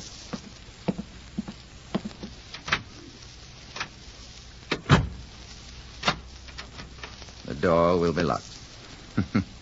Will it now? Klaatu escaped. Nor could the embarrassing news of his disappearance long be suppressed. It was read about in the papers and described in excited tones over the radio. Authorities at Walter Reed Hospital still refuse to comment on how he managed to escape, except to say that he broke into a hospital locker and stole clothing belonging to a staff doctor. While the government does not minimize the crisis, This was the latest and the only news. And among the countless millions listening were two men and a woman in an ordinary home on an ordinary street in Washington. Mrs. Crockett's rooming house. We are warned, however, There was Mrs. Crockett and Helen Benson and little Bobby we may be up Benson. against powers that are beyond our control or understanding. Oh, And that we... I just can't stand any more of this. Oh, I wanted to hear more, Mrs. Crockett. It's exciting, isn't it, Mother? Hush, Bobby. Exciting. It's enough to drive a person... Who are you? I'm sorry. I saw your sign outside and the door was open. My name is Carpenter. Yes? I'm looking for a room. Oh, yes. I do have a nice room. Are you a G-man? No, I'm afraid I'm not. I bet he is, Mom. I bet he's looking for that spaceman. I think we've all been hearing too much about spacemen, Mr. Carpenter. This is Mrs. Benson, Mr. Carpenter. How do you do? And this is little Bobby, my youngest guest. Hi. I'm Mrs. Crockett. You're a long way from home, aren't you, Mr. Carpenter? How did you know? Oh, I can tell a New England accent every time. This way, please, Mr. Carpenter.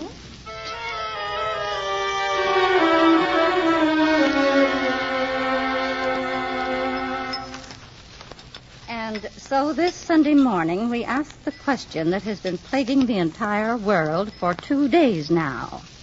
Where is the creature, and what is he up to? Eat your cereal, Bobby. Oh, Mom, I'm on muscle as it is. Bobby? Okay, Mr. Carpenter. I'm sorry, Mrs. Crockett. Please, go on reading.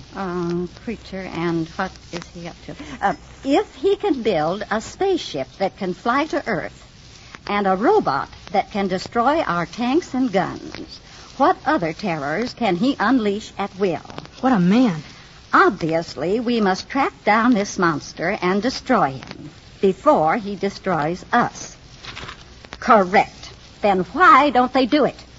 This spaceman, or whatever he is, we automatically assume he's a menace. Maybe he isn't after all. Well, then where is he, Mrs. Benson? What's he up to? Maybe he's afraid. Oh, he's afraid. Well, after all, he was shot the minute he landed here. I just was wondering what I'd do. Perhaps before deciding upon a course of action, you'd want to know more about the people here. Nothing strange about Washington. A person from another planet might disagree with you. Oh, it's all right, Mrs. Crockett. That's Mr. Stevens calling for me. I'll go to the door. That awful robot standing there like an ugly iron statue is giving me the shivers.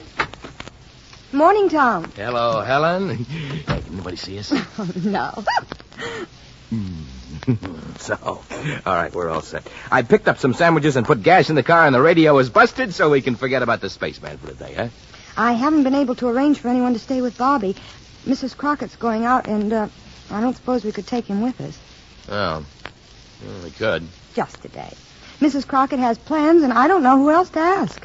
I haven't any plans. Oh, Mr. Carpenter. I'd be glad to spend the day with Bobby, if you'd let me. Oh, great, thanks. Well, it's very nice of you to offer. Oh, I'm sorry, Mr. Carpenter. This is Tom Stevens. Hi. How do you do? Bobby and I had a fine time yesterday afternoon. I thought he might show me around the city today. Well... Please, I'd enjoy it.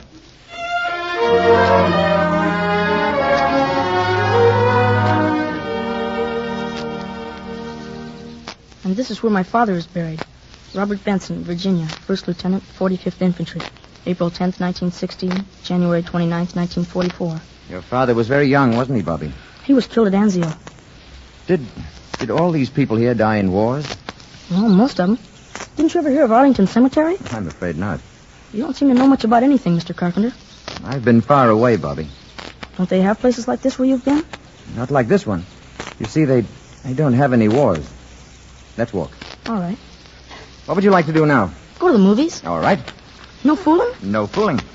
Do you have to have money to go there? Well, I've got $2. I'll treat you, okay? No, I want to take you.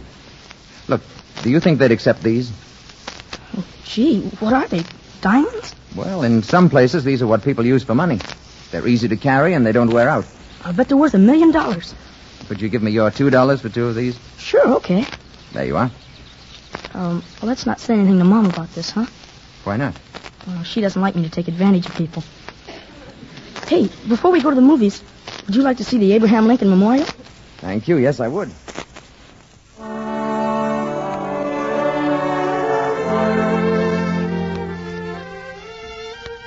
Well, this is it. That's the Gettysburg speech up there. That this nation under God shall have a new birth of freedom, and that government of the people, by the people, and for the people shall not perish from the earth. Those are great words. That's some statue. That's the kind of man I'd like to talk to. Bobby, who is the greatest man in America today? Oh, gee, I don't know. The spaceman, I guess. I was speaking of Earthmen. Oh, I don't know. The president? I mean the greatest philosopher, the greatest thinker, scholar. Oh, well, that's Professor Barnard, I guess. Yes, Professor Barnard. He's the greatest scientist in the world. And he lives right here in Washington. Right near where my mother works. Where is that? Department of Commerce. She's a secretary. Why? I have an idea, Bobby. Let's go see Professor Barnard. What for? You just said he's the greatest man in America. Oh, you're kidding, aren't you? Wouldn't you like to meet him? Oh, sure I would. Oh, go on. I bet you'd be scared. Maybe we can scare him more than he can scare us. I like you, Mr. Carpenter. You're a real screwball.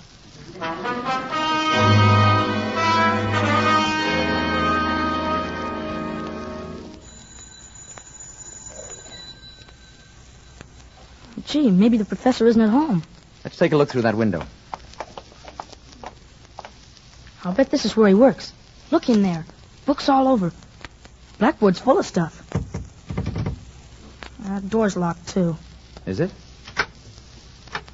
I know it isn't, Bobby. Oh, that's funny. We'll go in and wait for him. I'm sure he won't mind. Gee, just think. All the brains that goes on in here. What's all that stuff on the blackboard? It's a problem in celestial mechanics. And what's the matter? You'll never get the answer that way. Let's see. Hey, it says don't erase, don't touch. This is right. Check. Correct. Correct. And here's where he gets off the track. Well, we'll fix that. So. You must be an arithmetic teacher, I bet. Differentiate the equation. There. Who are you? Uh-oh. How dare you come in like this? How dare you write on that blackboard? Do you realize the professor's been working on that problem for weeks? He'll solve it in no time now. What do you want? We came to see Professor Barnhart. Well, he's not here, and he won't be back until evening. I think you better leave. Will you tell him that Mr. Carpenter was here? 1615 M Street, Northwest. I think he'll want to talk to me. Indeed. Thank you. Oh, it may have entered your mind to erase what I've written on the blackboard. It certainly has. I wouldn't do that. The professor needs it very badly. Come on, Bobby. Carpenter, 1650 M Street, Northwest. Carpenter, M Street. Operator, give me the police.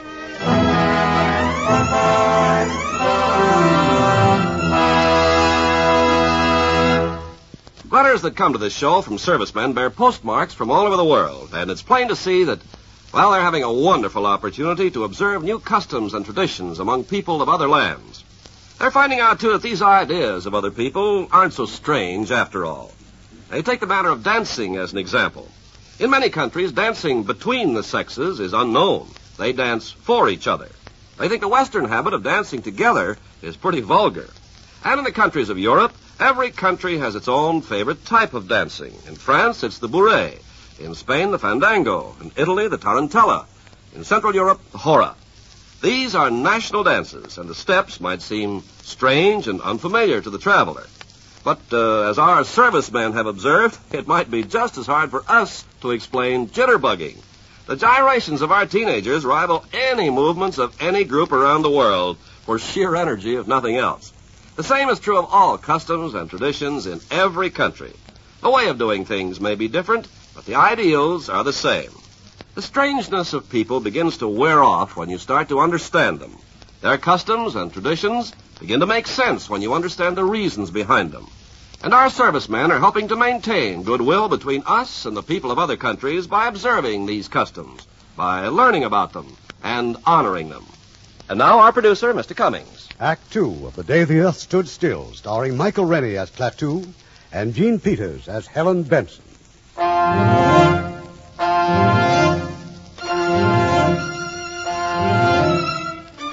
It is early evening of the same day. Tom Stevens and Helen Benson drive up to the boarding house after their picnic, quite unaware of the dark squad car parked at the curb a few feet ahead.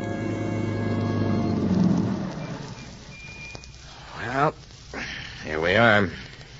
Thank you, Tom. It was a wonderful day. You, still haven't answered my question. Oh, you know how I feel, Tom. But I still want time to think it over.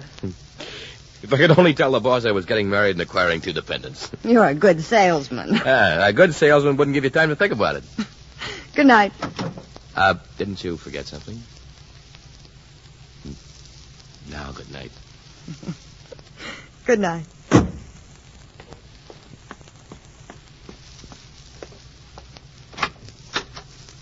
Night.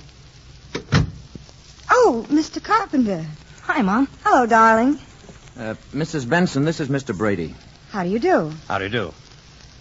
Mr. Brady's a government agent. Oh? Did you have a nice day, Bobby? We had a swell time, didn't we, Mr. Carpenter? Yes, we did. We went to the movies and had a banana split, and we went to see Daddy. Oh, I don't know how to thank you, Mr. Carpenter. I enjoyed every minute of it. We better get going. Yes. Good night, Bobby. Good night. I'll tell you the rest of that story tomorrow. Good night, Mrs. Benson. Good night. Nice meeting you, Mrs. Benson. Thank you. Why did Mr. Carpenter have to go with Mr. Brady? I don't know. Maybe it was a mistake. Upstairs with you.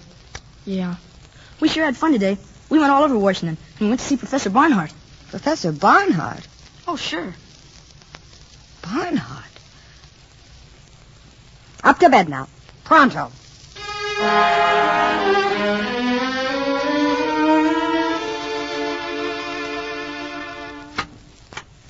Is this the man you wanted to see, Professor Barnhart? Oh, thank you, Mr. Brady. If I may speak to Mr. Carpenter alone, please. I'll wait outside, Professor. You are Mr. Carpenter? Yes, Professor. Who wrote those equations on my blackboard? My clumsy way of introducing myself. Forgive the manner in which you were picked up. Hilda called the police before I saw your annotations on the board. I appreciate the need for security, Professor. I have not quite fathomed the problem, even with your remarkable assistance, Mr. Carpenter. Let's look at it, sir. All you have to do now is substitute this expression at this point. Yes, that will reproduce the first-order term, but what about the effect of the other terms? Negligible. With variation of parameters, this is the answer. How can you be so sure? Have you tested this theory? I find it works well enough to get me from one planet to another. Klaatu. I spent 2 days at your Walter Reed Hospital. I was interviewed variously. I need no proof. This blackboard is proof. If you're not interested, or if you intend to turn me over to the Army, we needn't waste any more time. Interested? Will you excuse me one moment, please? Mr. Brady, you may go now. Please thank General Cutler and tell him that I know this gentleman. So much for that, Klaatu. Now, please, sit down. You have faith, Professor. Faith and, curiosity. Do sit down. I have several thousand questions to ask you. I would like to explain my mission here. That is my first question. It was my hope to discuss this officially with all the nations of the world. I was not allowed the opportunity. Now, we know from scientific observation that your planet has discovered a rudimentary kind of atomic energy. We also know that you're experimenting with rockets. Yes, that is true. What exactly is the nature of your mission? To warn you that your planet faces danger. What I have to say must be said to all concerned. I come to you as a last resort. Must I take drastic action in order to get a hearing? What sort of action do you mean? Violent action? Perhaps leveling the island of Manhattan? Or toppling the Rock of Gibraltar into the sea? Well? Would you, for example, be willing to meet with a group of scientists I'm calling together? We're having our first meeting tonight. Perhaps you could explain your mission to them, and they in turn could present it to their various peoples. That is what I came to see you about. One thing, Klaatu. Suppose this group should reject your proposals. What is the alternative? There is no alternative, Professor. In such a case, the planet Earth would have to be eliminated. Such power exists? I assure you such power exists. The scientists who are attending these meetings have come here from all over the world. Now, this power you speak of, they must be made to realize that it exists. Now, you mentioned a demonstration of force. Yes. Something that would affect the entire planet? That can be arranged. Perhaps a little demonstration. Something dramatic but not destructive. It's quite an interesting problem. Would tomorrow be all right? If you say so. Say about noon? Then tomorrow at noon. Good.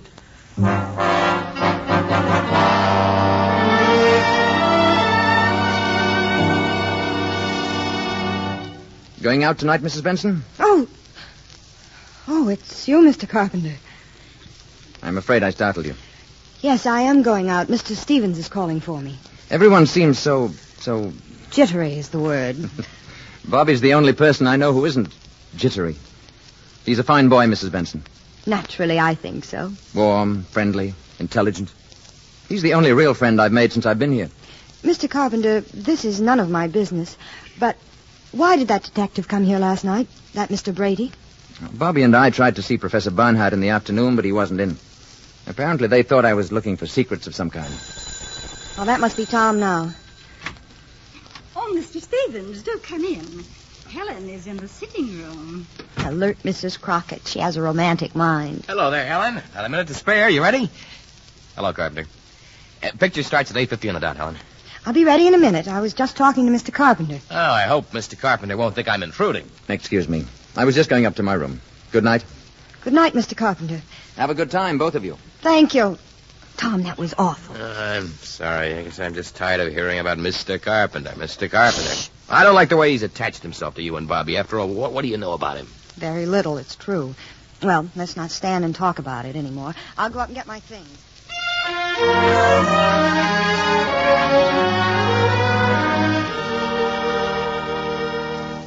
Gee, Mr. Carpenter, thanks a lot for helping me with my homework. That's all there is to it, Bobby, my boy. All you have to remember is first find the common denominator, then subtract. I got you. Thanks, Mr. Carpenter. I'm leaving with Tom, Bobby. You'll go to bed on time now, won't you? I'll say good night again, Mrs. Benson. Mr. Carpenter... Yes? Nothing. Good night. Good night. Night, Bobby. Bobby, I think it would be better if you didn't see quite so much of Mr. Carpenter. Well, gee, why, Mom?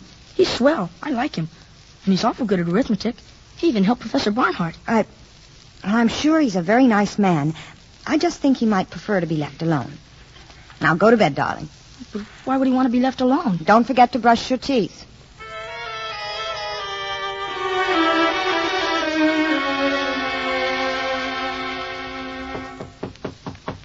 Come in.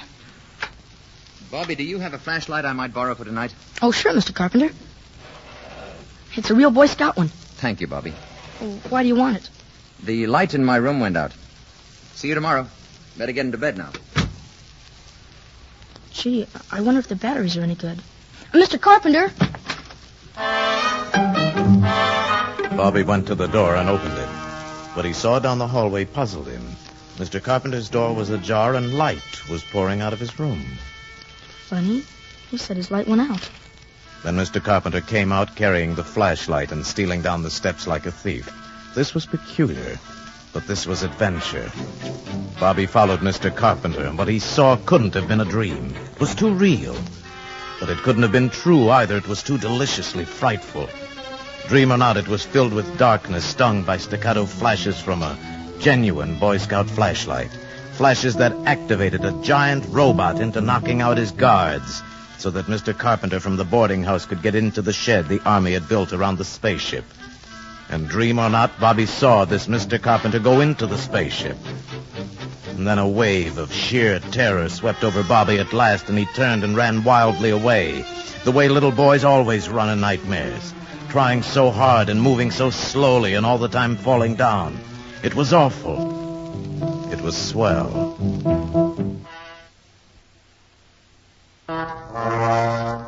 When his mother came home around midnight, Bobby was curled up on the sofa. Instantly, he jumped up and ran to her and to Tom Stevens as they came into the hallway. Mom, listen. Bobby, what are you doing down here at this hour, fully dressed? Oh, Mr. Stevens. Mom, I had to tell you. Tell me what? What's the matter, Bobby? I followed Mr. Carpenter tonight, right after you left, and gee, where do you think he went? Right into the spaceship. Now, Bobby, just 1 minute. Honest, Mom, I saw him. They got a shed built around the spaceship so nobody can get to it. But Mr. Carpenter flashed a signal to that Iron Man up there. And what do you think? Bobby, have you been dreaming again? Well, sure. No, Mom, honest, I haven't. I promise you, I saw it. Where did you see all of this? Well, I'm telling you, on the lawn down at the mall. In that place where the soldiers are all out in front. Uh-huh. And where were the soldiers all this time? Well, that robot fella grabbed him and knocked him out. Oh, Bobby. Yeah, and then Mr. Carpenter walked into the shed, and the spaceship opened up, and he walked right inside, and it closed again. Gee, I like Mr. Carpenter, but I'm scared, Mom. Oh, darling, it was just a bad dream. We'll prove it to you. Tom, will you see if Mr. Carpenter's still up? Ask him to come down here a minute.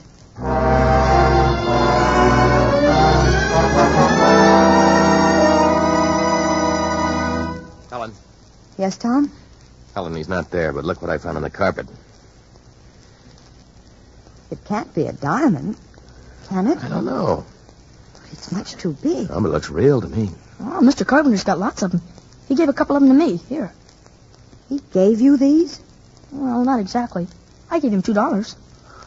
I don't know, but this whole thing, it just doesn't make sense. Look, Helen, do you think it's all right for you to stay here? There's a strong lock on my door.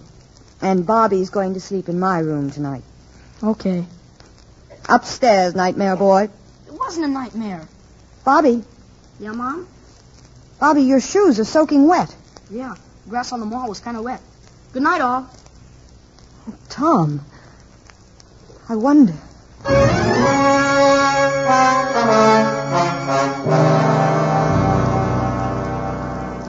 Klaatu had promised what Professor Barnhart termed a little demonstration. Promised it for the following day at noon. It is now 2 minutes to 12. In the Department of Commerce building, Helen Benson has left her office on her way to lunch. She stands in the corridor waiting for an elevator. Mrs. Benson. Mr. Carpenter, what are you doing here? I came to see you. Well, I was just going to lunch. What is it? I saw Bobby this morning before he went to school. Yes? I want to know what he told you.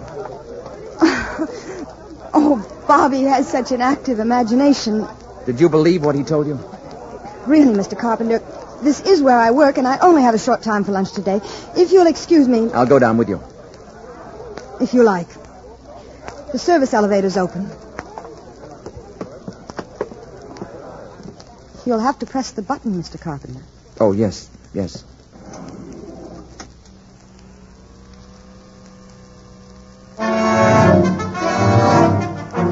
It was just 5 seconds before noon of that fateful day when Helen Benson and Mr. Carpenter stepped into that electric elevator.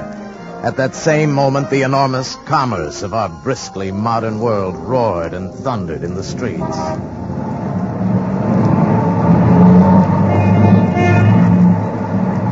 Five seconds to noon. 4 seconds. 3 seconds. 2 seconds. 1. 0.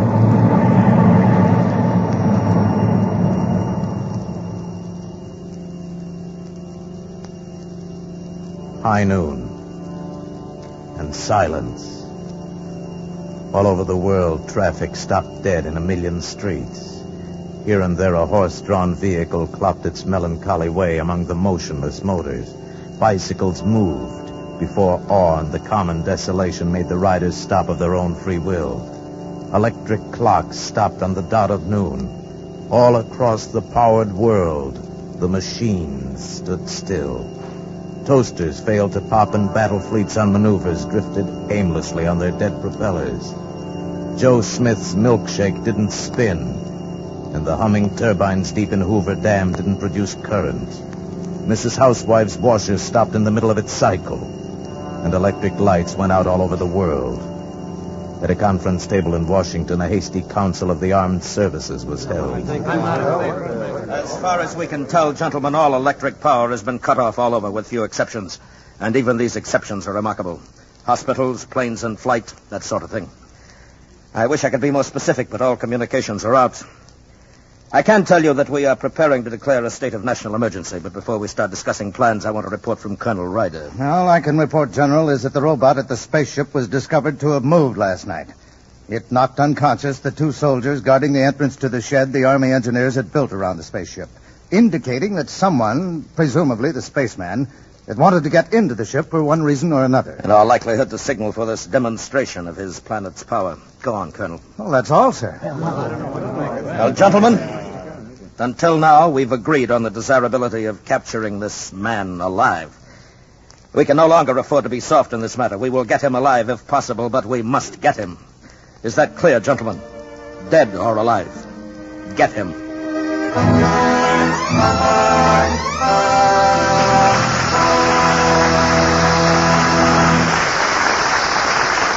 You know, with our servicemen stationed in so many countries around the world, they have a wonderful opportunity to observe the customs and traditions of other people. They're finding out that these customs aren't so strange after all. For instance, in many countries, what is known as puberty rites still exist. These are celebrations, sometimes accompanied by singing and dancing, of a child growing up. Before he takes his place among the adults, he may be required to show his courage, his knowledge of the history and customs of his people, his ability to be a good member of that group. Among some primitive groups, this may even include physical torture of one sort or another. Well, this might sound strange, but as our servicemen have observed, it has its counterpart in our own life. The initiation ceremonies of high school or college fraternities, the coming out parties of debutantes, the bar mitzvah among members of the Jewish faith, these are all examples of the same thing. Actually, the mental and physical examinations that a young man takes before he puts on the uniform of his country are merely scientific tests to ensure the same thing, to see if he's qualified to take his place among others. And this is true about customs and traditions of all countries. The way of doing things may be different, but the ideals are the same. Our servicemen are helping to maintain goodwill by observing these customs, by learning about them and honoring them. This, after all, is one of our traditions, to let the other fellow have the same rights and privileges that we want for ourselves.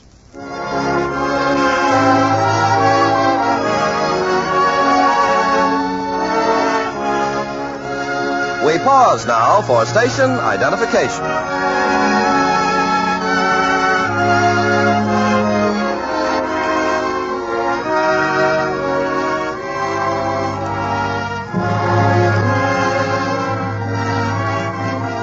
The curtain rises on Act 3 of The Day the Earth Stood Still, starring Michael Rennie as Klaatu and Gene Peters as Helen Benson.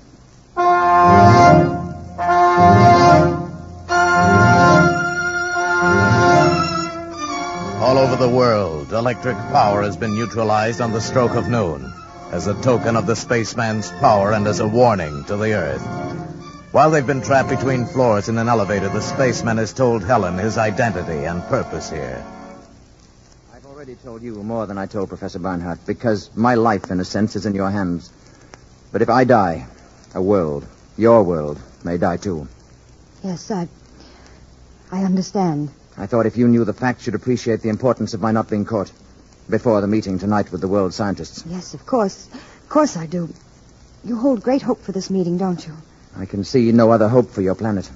If the meeting should fail, then I'm afraid there is no hope. Oh, the lights. And we started again. It must be 12:30. Yes, exactly.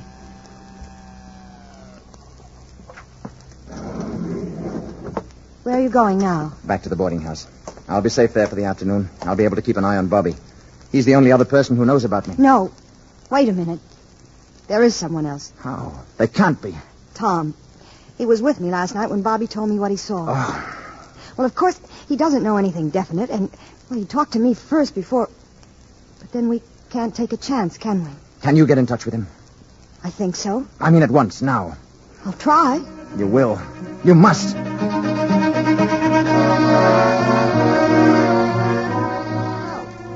Hello.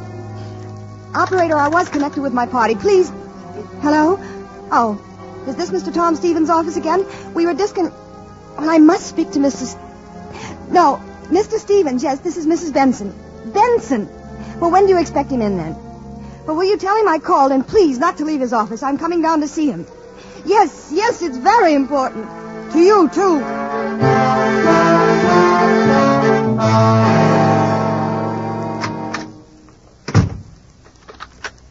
Margaret, this is Mrs. Stevens. I just got in.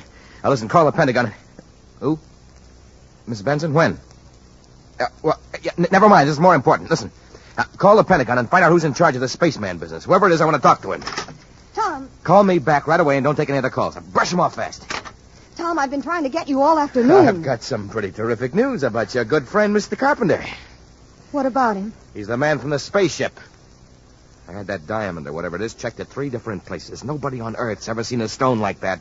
And after what Bobby's told us, that's enough for me. Why is it nobody knows about this Mr. Carpenter? Why hasn't he got any money? All right, Tom. It's true. Yeah. How do you know?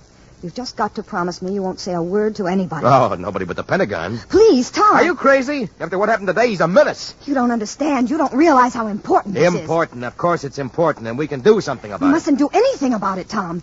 Believe me, I know what I'm talking about. I say he is dangerous. It is our duty to turn him in. He isn't dangerous. He isn't a menace.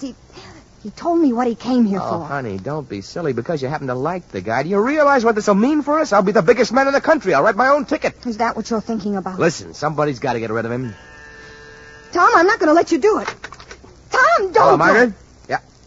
General Cutler? Good. Now, hold on. You don't know what you're doing. It isn't just you and Mr. Carpenter. Mr. Carpenter. It's everybody. The rest of the world is involved. I don't give a hang about the rest of the world. I'm in this for me. Tom. Now, you'll feel different when you see my picture in the paper.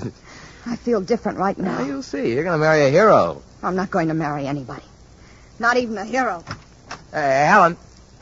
Hello? General Cutler? General, my name is Tom Stevens, with a V. I have positive information about the spaceman and where he's staying. Right. Yeah, of course I'm sure. He is living in a boarding house at 1615 M Street, Northwest. That is correct, General. Yes, I have all of it now, Mr. Stevenson. Thank you very much indeed. I want to talk to you further, but I haven't time now. We want to act on this. Yes, sir. Have Colonel Ryder deploy all Zone 5 units according to Plan B immediately. Investigate 1615 M Street Northwest for presence of spaceman. Repeat.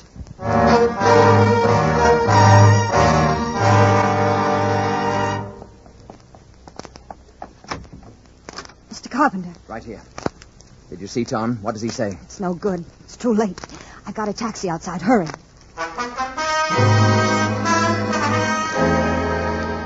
Attention Zone 5. Attention Zone 5. Man and woman observed entering taxi at 1615 M Street Northwest.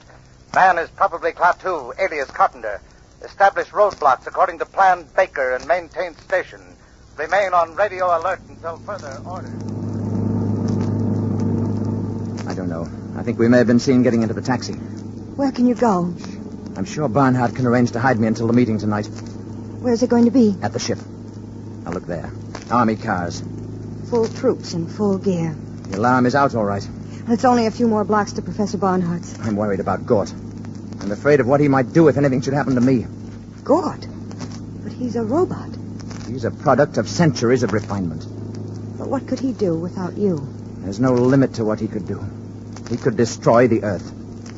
And the city is swarming with patrol cars, hunting you. How can we tell them? They won't listen. You must listen. If anything happens to me, you must go to Gort. You must give him this message. Klaatu Barada Nikto. Gort. Klaatu Barada Nikto. Say it. Gort. Klaatu Barada Nikto. Gort. Klaatu Barada Nikto. Klaatu Barada Nikto. Remember those words. Klaatu Barada Nikto.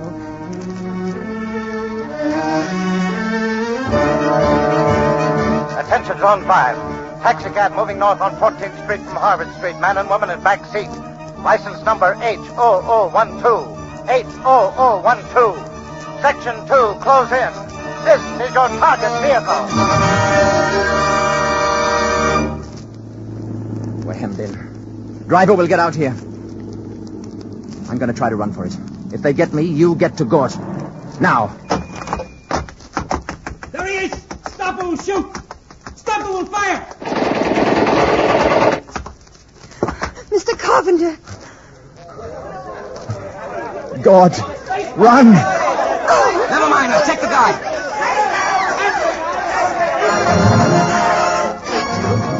Barada Nikto. Klaatu Barada Nikto. Klaatu.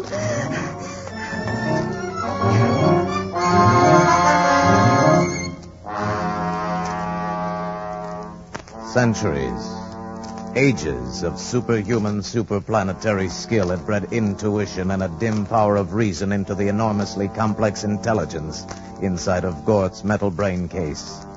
When Helen Benson stumbled up to the shed that housed the space machine, the guards were not there. Then she saw them. They were lying inside, their rifles fused and bent. Gort somehow knew that Klaatu was dead. Gort was already on the move. He was on the move toward Helen. No! No! God, no! The visor of his helmet was opening on that cosmic incandescence within, seething with world ruin, aiming impassively at Helen. God! God! Klaatu! Klaatu! Parada! Nectar!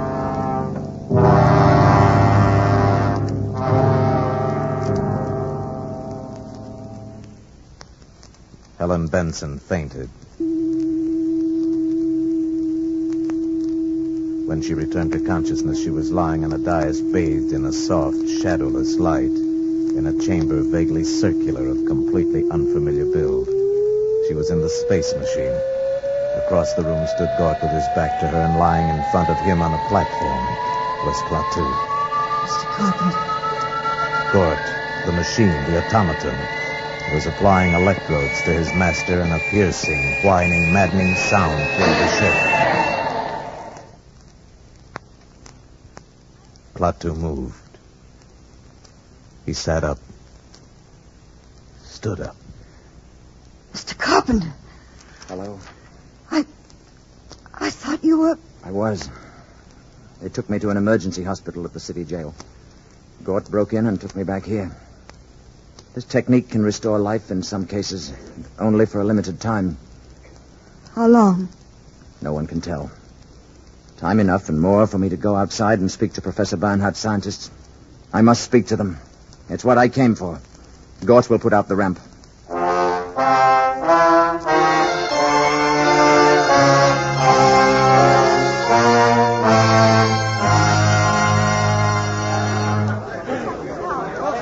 You people of Earth, you men of science, you are here from all over your world, Europe, Asia, representing many nations, many ideas. I am leaving soon. You will forgive me if I speak bluntly. The universe grows smaller every day. Where I come from, we believe there must be security for all, or no one is secure.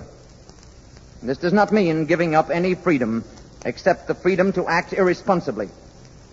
This is the message that I ask you to take back when you return to your native lands. Tell your people and your governments that we have created a race of robots whose function it is to patrol the planets in spaceships and preserve the peace. At the first sign of treachery, they will act automatically. Nothing you have here on Earth can stop them. The penalty for provoking their action is too terrible to risk. Your choice is simple. Live in peace or perish in violence. We shall be waiting for your answer. The decision rests with you. Gort Baringo.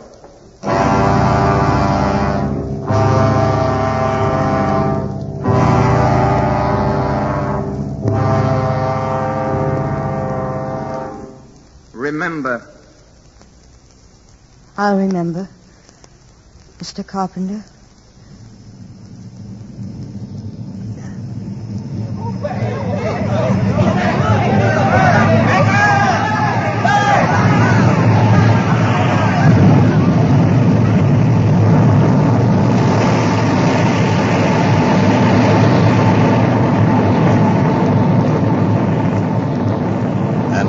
Seen him come, so did they see him depart. And the people of the earth pondered upon the warning.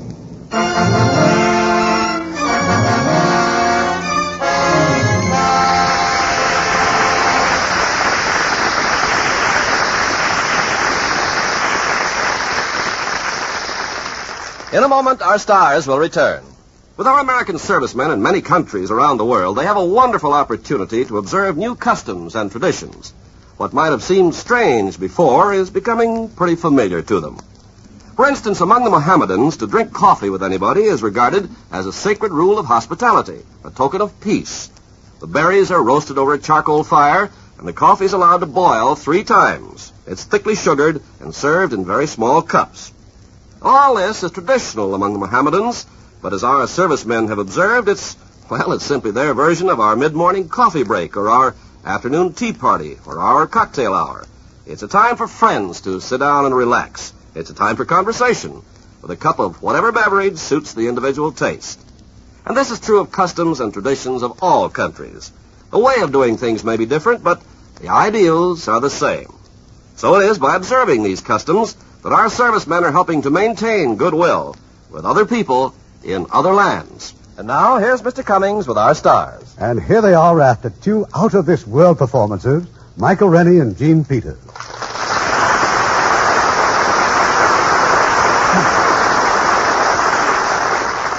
Mike, have you ever seen any UMOs? What's a UMO? An unidentifiable moving object. Yes, I saw several years ago in London. You mean during the war? No, when I was a very young actor. But the flying objects were later identified as ripe tomatoes and eggs and cauliflower. And how about you, Gene? Seen any flying saucers? Oh, actresses aren't interested in such things, Irving. Now, Irving, what's in store for next week? Well, Mike, we're going from life in the future back to the charming era of the Roaring 20s. It's a delightful, amusing story of a multimillionaire who, for sentimental reasons, presents an average happy family with $100,000 and almost ruins their lives. It's Has Anybody Seen My Gal? And as the stars of this highly entertaining comedy romance from the Universal International Studios, we have 2 of their most popular young stars, Rock Hudson and Piper Laurie, co-starring with that fine actor, Gene Lockhart. Oh, the whole family will love it. Good night. Good night. Good night and happy landing.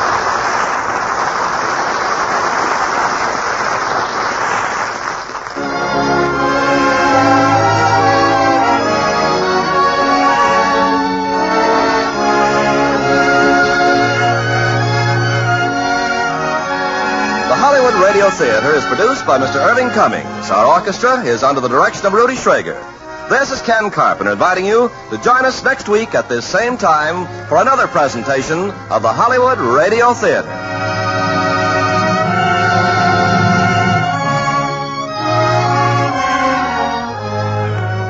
Hollywood Radio Theater is a presentation of the United States Armed Forces Radio and Television Service.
Well, that was fun.